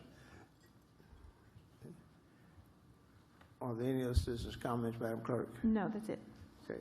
This time we'll entertain a motion to adopt the ordinance. So moved. Second. Thank you. Please, board comments. Okay, Director Settle. Thank you, Mayor. Andy, I like the fund balance that we got, the physical impact. I think it shows where we're at, and I'd like to, you know, if we get that monthly, that's really good. You know, having almost $20 million in the general fund, $7.3 million in the street fund, $30 million in the water fund, and $10 million in the solid waste fund. It's very good. I appreciate that. That allows, keeps us check and balance through the year, so thank you very much. Yep. Any other comments? Mayor, quick question.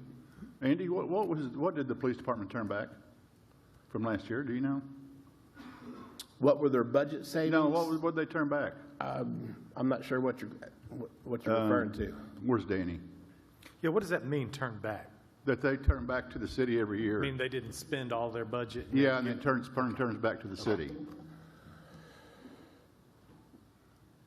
How much, do you know how much? The budget savings, I think it was about $1.6 million is what I remember. That was after the budget cuts. The 10% hold was $2.5 million.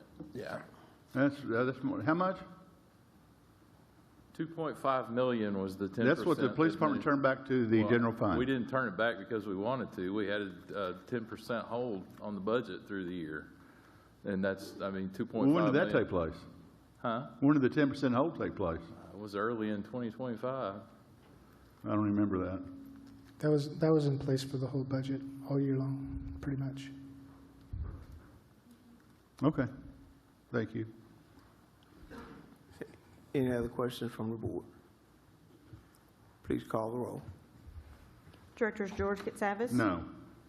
Christina Katsavas? No. Settle? Yes. Martin? Yes. Rigo? Yes. Good? Yes. Kemp? Yes. Motion passes 5 in favor and 2 opposed. Item number 4. Item 4 is a resolution accepting the project as complete and authorizing final payment to Brothers Construction related to a consent decree, remedial measures, and capacity improvements related to project number 2319-C1.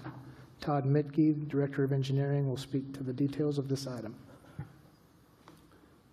Thank you. This project has been completed and came in approximately 22% under budget for the work. Some of the work was value engineered, as we do continuously through our projects, and engineering methods from our in-house project engineers, in-house inspectors, and sometimes consulting engineers ultimately provide opportunities for the contractor to use improved construction methods, which happened on this project.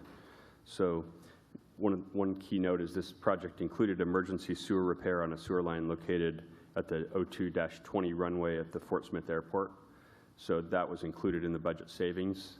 And normally those types of emergency repairs are very expensive, so we were lucky the contractor was able to handle them, and we were able to work those into the project. So the final project cost was $6.189 million, and I'd love to answer any questions you might have. Okay, thank you very much. Citizens' comments, Madam Clerk. None indicating. Okay, we need a motion to adopt the resolution. So moved. Second. Thank you. Are there any other comments from the board?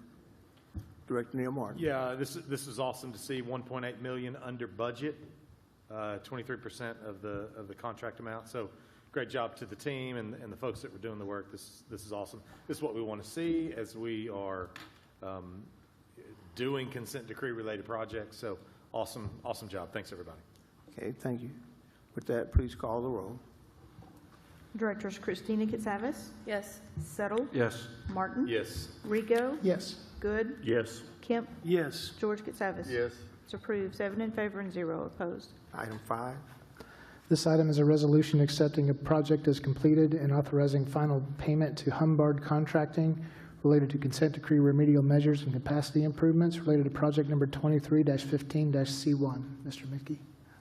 This project was originally awarded for $3.5 million, and we brought it in at $1.951 million.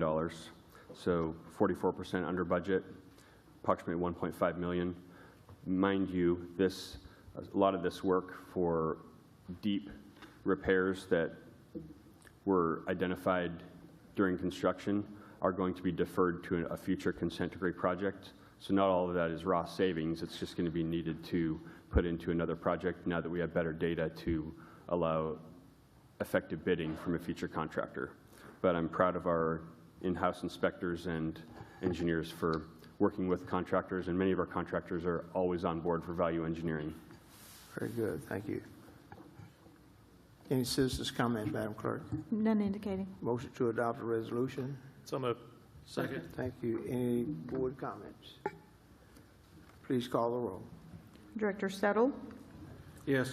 Martin, Yes. Rigo, Yes. Good, Yes. Kemp, Yes. George Katsavas. Yes. Christina Katsavas. Yes. It's approved, 7 in favor and 0 opposed. Item 6. This item is a resolution authorizing acquisition of sewer utility and permanent access easements associated with consent decree capacity improvement project number 23-15-C1. Mr. Mickey. These easements total approximately $22,000 and are for 6 properties. Okay, thank you. Any citizens' comments? None indicating. We need a motion to adopt the resolution. So moved. Second. Thank you. Any board comments? Director Neil Martin. I did have a citizen reach out to me. It's on this item, questioning the value of what was being offered to the city. I don't know how that necessarily works, but what's that? I believe it's a survey that we did. Can somebody, I mean, we go out, we survey, I think we've got surveys in. The city got an appraisal on these. Okay, so it's an independent state certified appraiser. Are you Mr. Yancey? Oh, okay, there we go. That's there. And I think Ms. Sellers as well. Okay. I guess they have concerns about this. Did y'all sign up to speak at all? We did. Okay. I know that they reached out to me, and I wanted to at least acknowledge them, and I don't know the specifics around it, but that's kind of where we're at. A normal part of that process is we do obtain the independent appraisal of the properties that we're seeking to make a purchase on. Any other board comments? Director Kemp. I mean, to the spirit of Director Martin, should we not invite the residents that have concerns to come share? I'm cool with that. Yeah. I'd like to ask that we give them 2 minutes. Mr. Yancey, you go, and Ms. Sellers, you go 2 minutes? Or y'all want to tag team it? Okay. Who is this? 2 minutes. Matthew Yancey, right? And Lisa Yes, sir. Sellers. Yes, sir. Well, I know Lisa. And I just think that the north side of town property is undervalued anyway, because as you know, when you have the most land and the biggest house on the block, your appraisal values are not as much. I think it would be good to have maybe 3 appraisals, maybe a second opinion. You know, Did you make a counter offer at all to this, or kind of how's that going? I mean, I just think, you know, whatever y'all do, I'm gonna go with it. But Okay. I think that the value of the land is probably twice of what you've offered everybody, including Ms. Sellers. Okay. And I also have some other concerns. I don't know whether that's to be addressed here or outside of this meeting, but there's 2 sewer lines that come in on the right side that have no easement and doesn't show up that they have an easement. And I don't even know how they even ever got there. Maybe that should be something we talk about with our And- engineer. Yeah, and then another question is, I've got one driveway, and so I don't know if I'm going to be able at a certain point to get back and forth to my house while it's under construction. So is there a loss of use provision there? Is there funds allocated for that? What are we looking at? You know, I don't know, I'm just asking. Sure. Uh-huh.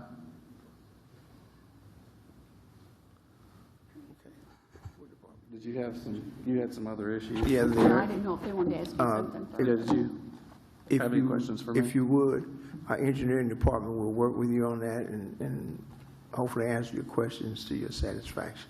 Yes, sir. Thank That, you. that Thank you, gentleman Mr. McGill. that gentleman right behind you. Okay, all right. Yes, sir. Okay, thank you very much. Go ahead. Oh, and my concern was, it was quite a difference between the 2 properties. Mine is 59, and I believe his is 12.5 maybe. I spoke with Josh Mickle about that, and also Chad Bethel, and they tried to explain some of it. It was just pretty, such a striking difference. Also, I'm concerned about the safety of the area and opening up the part of my property. It's already, I call the police department probably every other week, and that is no lie. Every other week, especially on the weekends, and a lot of times I've noticed on Wednesday mornings, there is shooting. I've called so much, I guess they've caught a few of them, and now I can hear they're shooting with like a silencer, trying to muffle the sound. I count the sounds. It's like automatic. I wake up automatically. I have the police number on my phone in my contacts. And I guess it's deer poaching, but and then driving up and down Riverfront Drive, and it's like it's a standard conversation I have when I call in. It's like, well, what's the address of the shooting? And I'm like, well, there is no address. It's between Williams Lane and Gerber Lane. And they said, well, can you describe? And I said, well, it's on a quarry, the rock quarry. And then it's like, well, what's a quarry? The police department has asked me, and I'm like, well, it's a body of water. But it's just kind of it's a different area. It's nothing like any, I don't guess anything else. I grew up on Matthew Yancey's property. That's where I grew up. So if that easement's not there, my dad probably had something to do with that back in the day. With the city directors then. So, I mean, I've been connected to this area forever. But the shooting has never been like it is now. And I can't explain it. I'll hear 5 consecutive shots, like, I'm starting to try to learn to identify my rifles now. Is it a pistol? Is it a rifle? So my concern is my safety. Because one stray bullet, and this is opening up from Riverfront Drive all the way around to Newland Road. It is just going to be a pathway of trouble. Okay, thank you. Any consideration and protection I would appreciate. Thank you very much. Can I say one more thing? Come on. Do you care? Okay. One thing I forgot to mention is I've got a gate on my property, because she was talking about safety concerns. And I've got 2 white pillars. When they widen my road for the easement, they're gonna have to take out those 2 front pillars. And I would just ask that they put me back a sufficient gate so that, of course, the city would have access to that gate as well. But I would like to be able to open and close that gate so that, only I and the city could go in and come on and off our property, if that's acceptable.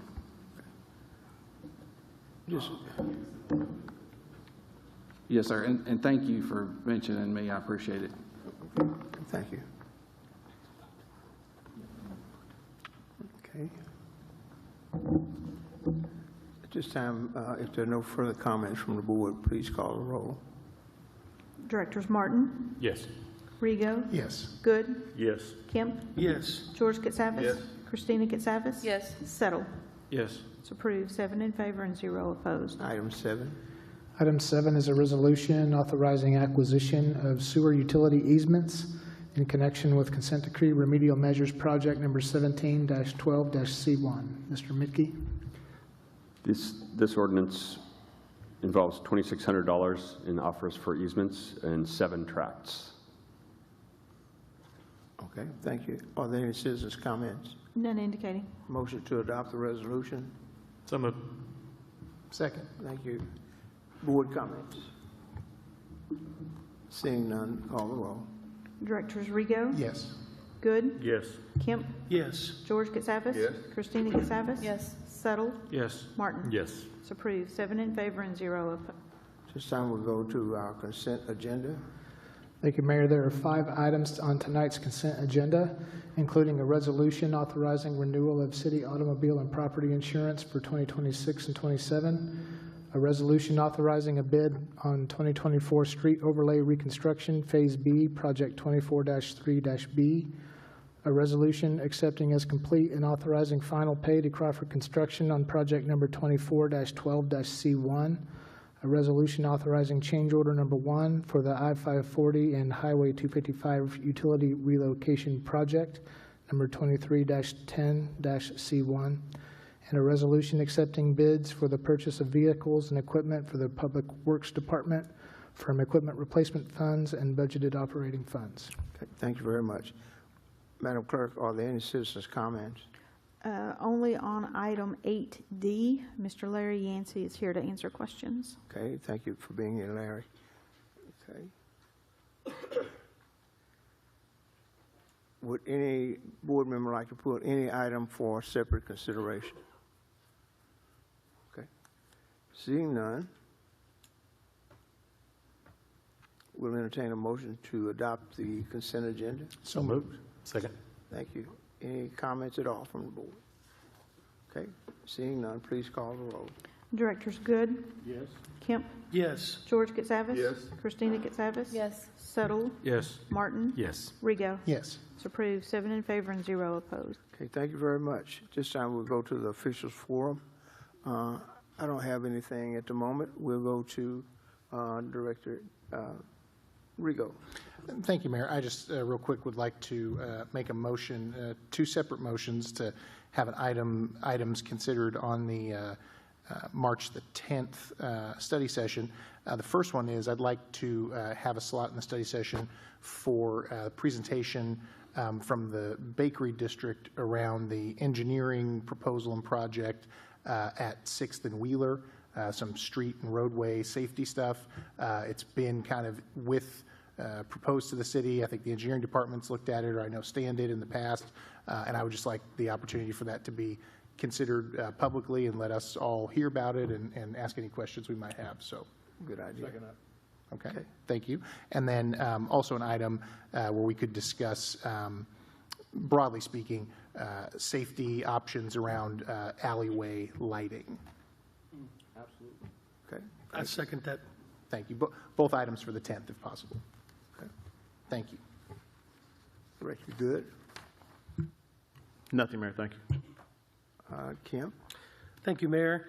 Given the pending litigation against the city of Fort Smith in regards to the Parrot Island Water Park slides, and so as not to further hamper and even strengthen the city's position, I'd like to ask administration to rescind the offer to Royal Ridge, the contract of services that was offered up, and reissue a revised RFB, a request for bid.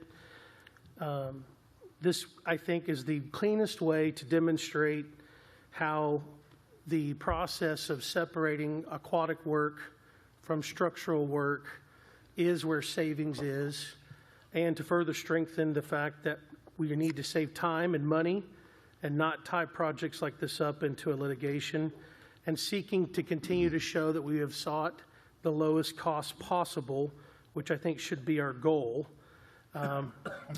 Technically, administration could do this without the board, but I know as I've spoken with administration, it would prefer that this would come as a direction from the board, and I would like to offer this up to administration to do this process. Where this got tied into was exceptional situation, and that this is not feasible, and that was also the complaint that was filed was addressing that was not valid. Instead of tying this up, I think if they can initiate this process by February 22nd, by publishing that, then the board could have review of those bids on March 10th, and then could be, if the board so moves, could bring it back to a regular meeting on March 17th. So all this is doing is setting us back 30 days. And I think it further can demonstrate and strengthen our position of transparency, and that we are seeking the lowest possible bid for the project. So I don't know what administration needs from me or from us. Obviously, I've made that statement. I don't know if that requires a second, and maybe administration can weigh in on that. And it certainly needs a second. I mean, I would appreciate consensus from the board on that matter, just because there is an active resolution that was adopted by the majority of the board that directs the awards of a contract to a contractor. So in order to undo that, I think that we can certainly start the process of advertising for bids and doing that process, but I think there may be a technical requirement that we need to address at some point regarding rescinding the offer for a contract. And I appreciate that, and before our colleagues say anything, I will say I did talk to Mr. Rowe, and he did convey what you've just conveyed, and from my understanding that all parties included in this are open to rescinding and would not formally take any action. They would receive the city's request. Yes, Mr. Dingman, yeah, I'd echo what you said. I think if the board were inclined to go down that path, there needs to be a resolution rescinding and terminating, well, one, rescinding the resolution the board passed, which approved the proposal by Royal Ridge, and two, terminating the agreement approved thereunder, which would need to be memorialized in some form with Royal Ridge, so that both of those parties agree that that agreement approved is rescinded and terminated, and the city thereafter can go through, or contemporaneously with that, can go through the competitive bid process if it's so inclined to do that. Okay. Do we need a second? We just need two to place it on a future meeting. We need one of. Asking for an action. I mean, We're definitely, I don't want to put it on a meeting, then talk about it. I'm requesting that we do it starting February 22nd. If there's a second. I'll second. Okay, thank you. I mean, Jeff, I think what I don't want to do is get this in litigation. It's time to get this thing going and moving on. And the cleanest way to do that is what I'm interested in. I don't think we did anything wrong. I think we've done this many, many times with providing this exceptional thing, but I'm willing to go with this, and if it's going to vacate the litigation, we move on and this thing start going, because it's time to move on. And furthermore, these companies that did step forward in the process, we're just trying to help, and they can come back, and so can other companies as well. And so it just continues to echo the sentiment of the city is to get these things done at the lowest cost. Thank you. Thank you, Mayor. Thank you. Mr. Dingman, and Ms. Guard can correct me, there needs to be an action by the board to affirmatively rescind that resolution and terminate the contract approved by it. Now, Ms. Guard can correct me on procedurally whether that can be done tonight. I don't know. I doubt it. But that needs to be done by the board at some point. So we'll put that on the next first meeting in March to do that. At the same time, we have asked the city administrator to go ahead and start the procedures of RFP and the process. Yep, RFB, yep. Mm-hmm. And if I may, I'm sorry, I didn't catch who seconded that. Great, good. Okay, thank you. Director George Cassavage. Yeah, Josh, Matt, and then y'all come up here, please.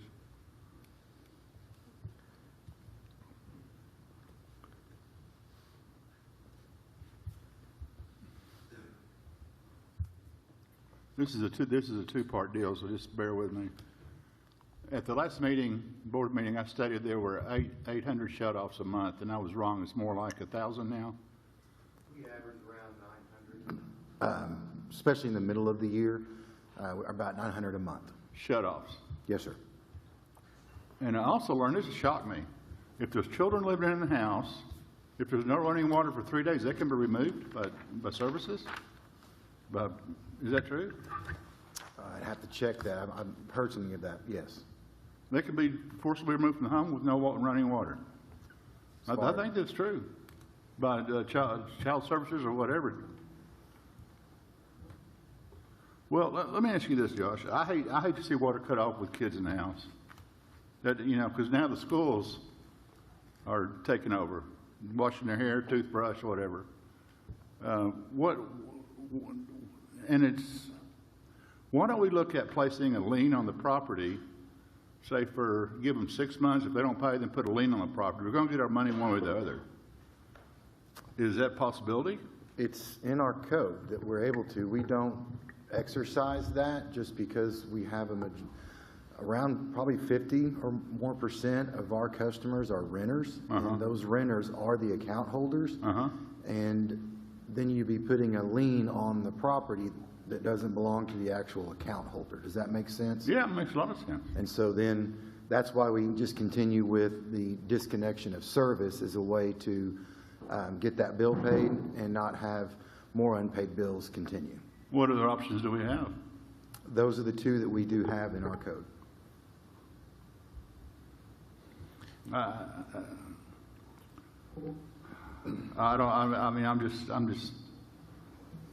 These kids just can't live. I mean, no child should live like that without water. I mean, imagine going home at night and no water.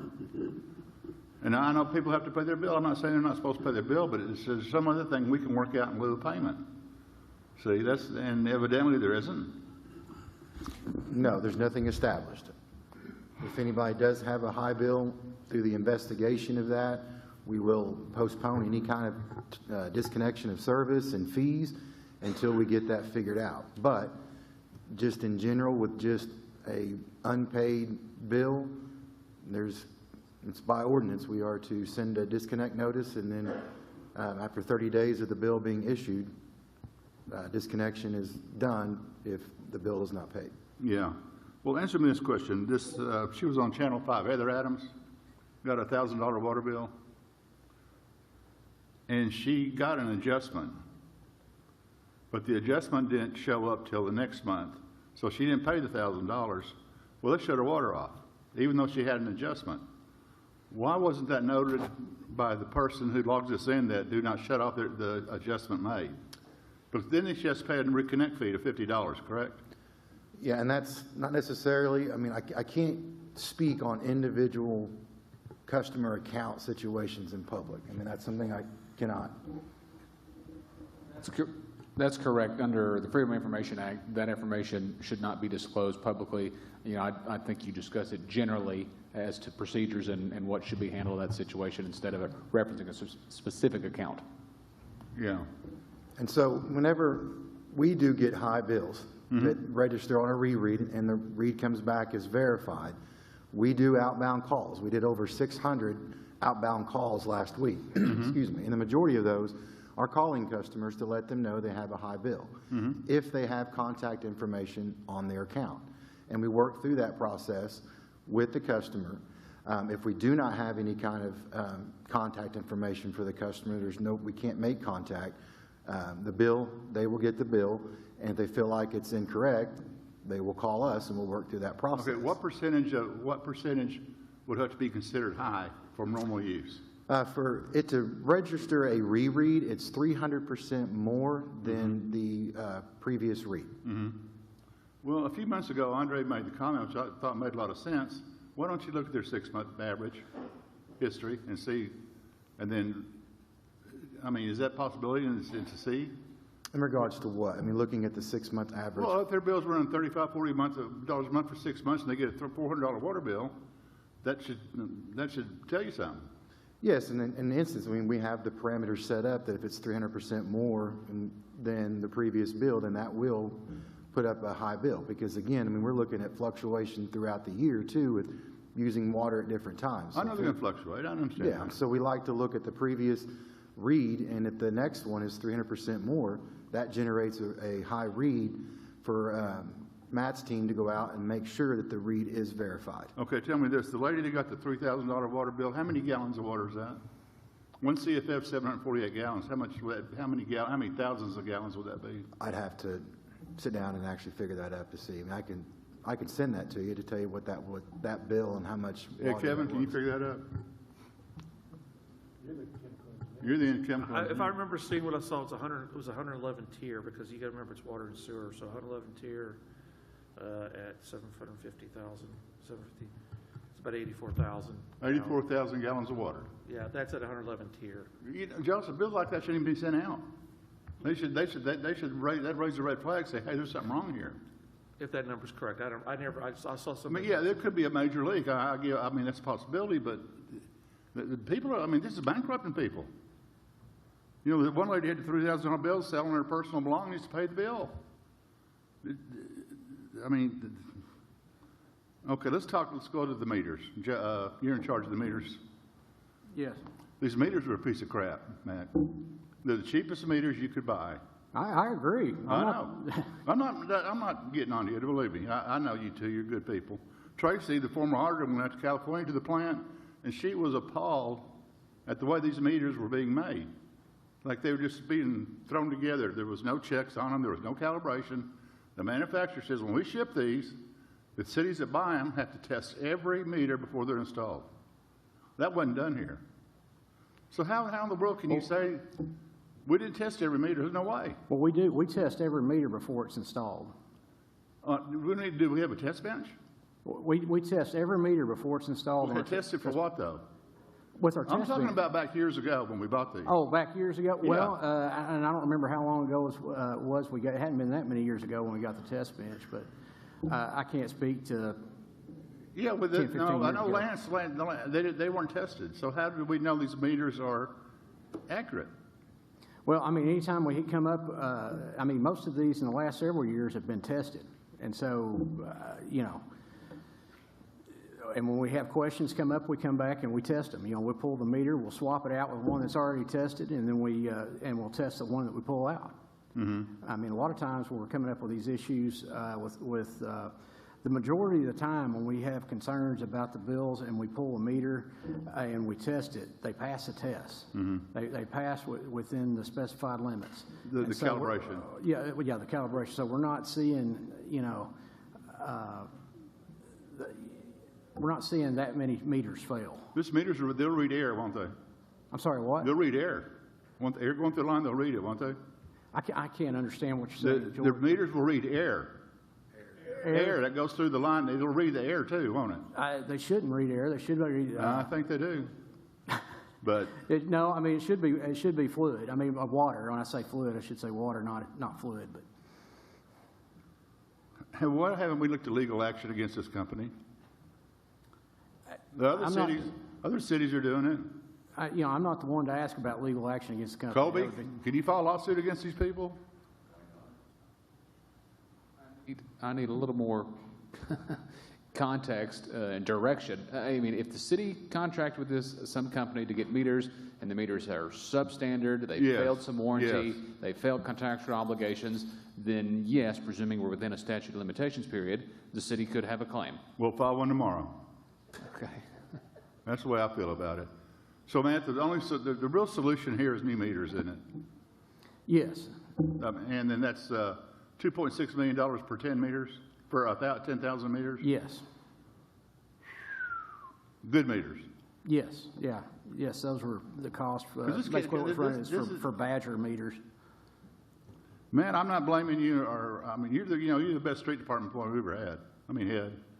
I've always said that. And you did what you did on the water leaks was amazing. It's a matter of opinion, but I appreciate it. But I got confidence that you can figure out something for this to stop. People feel helpless. So what? I mean, can you all figure out something? I mean, Josh, especially the billing part is just what's bothering me well, the I mean, most. we're doing the best we can on this. I mean, when we have an issue that comes up on the as far as our part on the billing concern, I mean, the first thing we do is go pull that meter and replace it with one that's tested on the bench, and then we retest that meter to verify whether there's an issue with the meter. Yeah. And so, I mean, that's the first thing we'll do. I mean, well, and also we'll be out on the rereads when those are triggered, and of course those will be read in the field. So, but 84,000 gallons of water per residence is just, I mean, that's just defies logic, defies common sense. And I want these people to know that they're going to be taken care of. I mean, you can't do that. And the only thing I'll say, and I can't speak with specificity to any particular bill, but I will say some of the stuff that's been going on out there and everything, some of the information that's being passed around, the whole story isn't being relayed, and we're getting issues with people that haven't paid their bill for months, and that's why it's high. They've been locking us. I can understand that.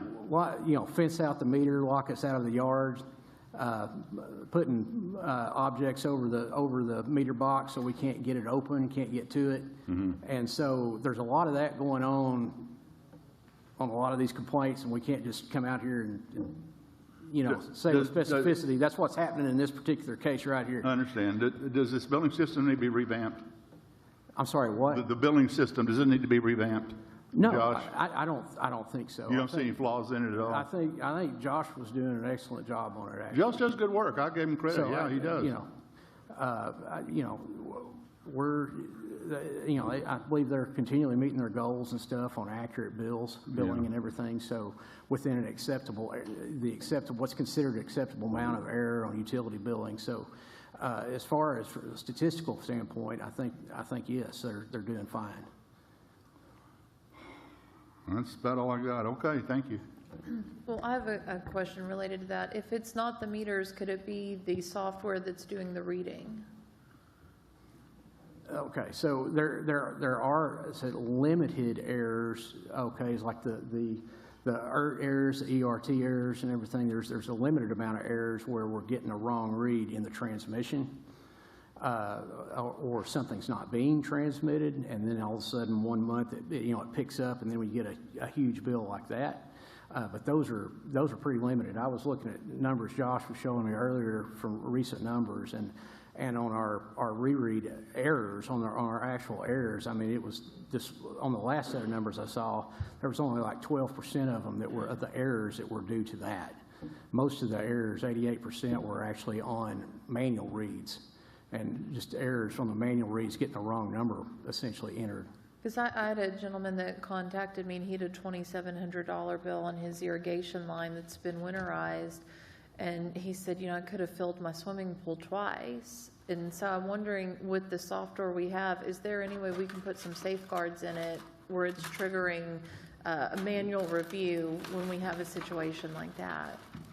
Yes, and we did take the high reads off of irrigation because irrigation will fluctuate more than anything. I mean, down to 0 to, and so we can put some more safeguards, especially on the irrigation side.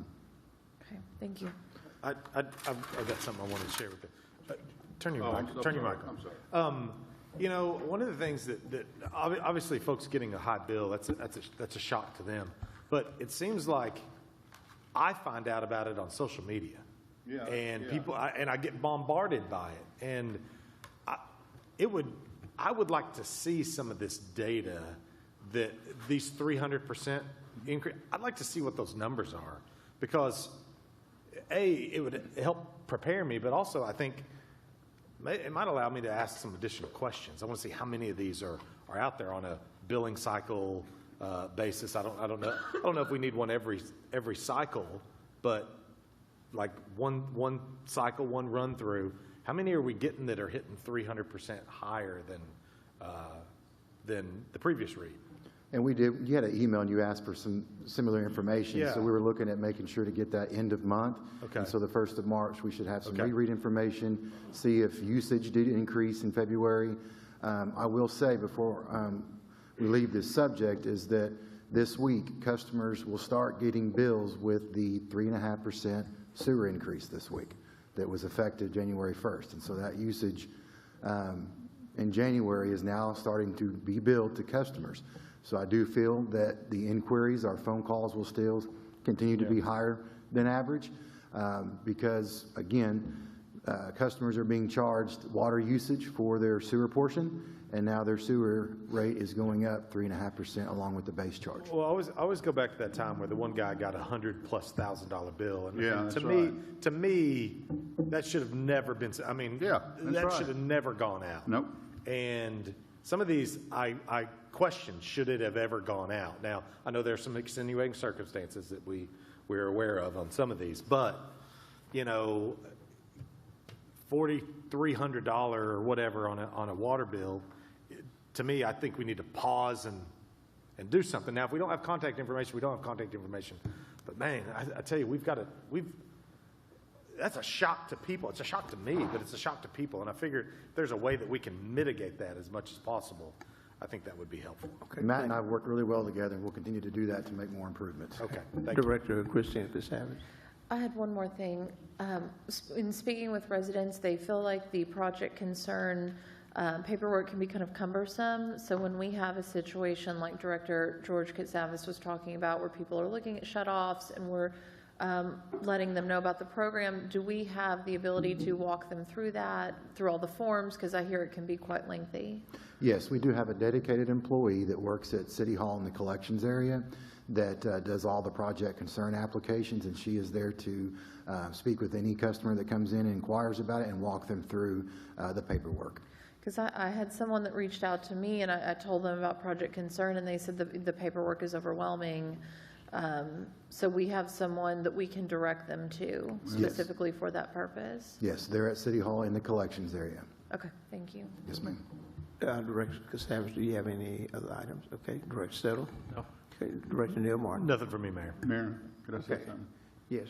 Let me tell you, would you all be interested in having a water advisory board that does nothing but look into these high water bills and let them be an advocate for the owner or the person? I would like to see what this data shows us. What?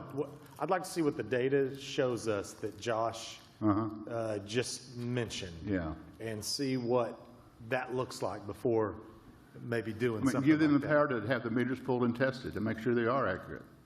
Well, Give them the power to negotiate with the city. I mean, you know, again, common sense, 84,000 gallons. well, I agree. I don't know if I'm there yet, George. I'll just say Yeah. Because I don't think the city, I don't think they understand. maybe not. I mean, they're saying what a defective meter reads is what you owe. Yeah. If you go to the gas station, pay for $10 a gas and it's $2 a gallon, and you get 3 gallons. Right. Oh, that's all you get. I mean, I guess I look at it and say, how many of these are happening? Because that's really what I want to know. How many of these are happening? I could factor in, we've got maybe a margin for error at a certain percentage, you know, Yeah. single digit, 1-2%. But if we're seeing this like in the hundreds and the thousands, and there's just some folks that are just paying it. They're like, I got this large bill, Yeah. I'm just paying it. Well, I kind of want to know what that looks like before we maybe initiate something more. Well, You know okay. what I mean? Yeah, I understand. But I don't know. Well, so let's see what happens. Let's take a look at it and let's All see. right. How quickly can we get that data? He said end of the month, Okay. end of this month. So Josh said anything over 300% is considered high. That's considered marked for a reread, which is what I'm asking to see. Is that right, Josh? Yeah. Okay, yep. Okay, does that include a leak check too? Not just a reread, does that include checking for leaks? Well, on these high bills, we do inspections on the meter, and if we see movement, we'll notify the customer. If there's a leak on their side, that's their responsibility to find that. We did 165 leak adjustments in January. And so with all the adjustments we did that even Matt spoke about with the read errors, we were at a 99.35% billing accuracy in January. How do we get the adjustments posted so these people's water don't get turned off? Again, we work with the customer, but they have to work through the process to see if they have a leak. If we can do an inspection and see movement, we check to make sure, even Matt's team on the meter maintenance will make sure the meter's working properly, and we go through the process. But why can't they just punch in and say, do not shut off, the adjustment's being made, and cost them $50 reconnect fee? If we're working with the customer, we do postpone. You can do that. We do postpone it while we're doing an investigation through that process. We had a few that we're working on even this month. I'll just add to that. I mean, it is incumbent upon the customer then to be working with customer service when they have a high bill before they get shut off. I mean, a lot of times the customer doesn't come in to work with customer service until the water has been shut off. And so if they are responsive to the notices and such and make contact with customer service representatives, then they can do the things that you're talking about, Director Katsavas.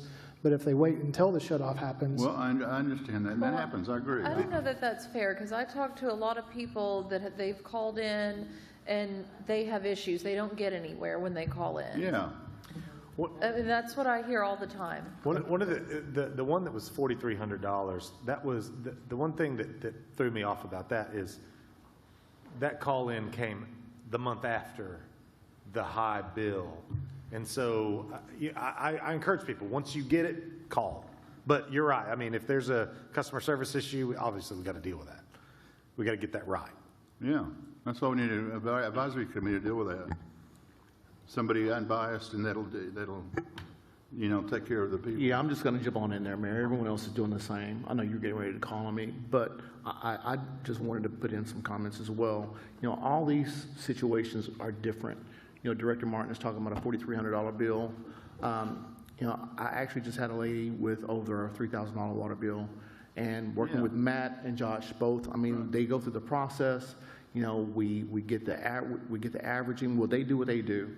But the fact of the matter is, with this one particular high bill, which was over $3,000, the lady had a leak up in her house, and she didn't realize that her water bill had gotten so much. She'd seen on social media that people's water bills were going up, so she just thought that this was part of the problem, was a billing. So, and she didn't question anything until she, you know, messaged me. But again, I mean, each of these situations are different, but I do want to say, and this is the only reason why I'm interrupting right now, is that these guys are doing what they're doing, and they do it well. Matt, I appreciate you and your team. Josh, you and your team as well. You know, we've got, you know, meter problems that we've talked about for years. And I want to recall a meeting that we were at on Kavanaugh, I think it was Kavanaugh, the Senior Citizen Center. We were talking about meters, and we were all talking about the expense and cost of meters and making sure that people paid what they owed. You know, it's a tough conversation. You know, if we start looking for reasons to not have people pay, I mean, the reasons are out there, but there also are a lot of reasons why people aren't paying. Some of these bills that I've even advocated for, and I didn't realize that they're only paying partial payments, or they're not paying bills at all. Or instead of paying the water bill, they're doing something else. I have just as much feeling as you do for kids being at home without water. But it's the same without food. It's the same without both parents. It's the same without, you know, utilities. It's the same without medication. It's the same with our pets. We all have all these things that we care about, but we also have to provide a service, and we have to rely on our teams that are doing this service to do what they do, and us as legislators to perform whatever duties we need to do to make sure that our processes and mechanics in these processes are functioning right. Okay, thank you. Director Neil Martin, you didn't have anything further, right? No, sir. Okay. We'll go to the administrator. Okay. Since if there's nothing else, motion to adjourn. Motion to adjourn. Second. Thank you. All in favor? Aye. Thank you.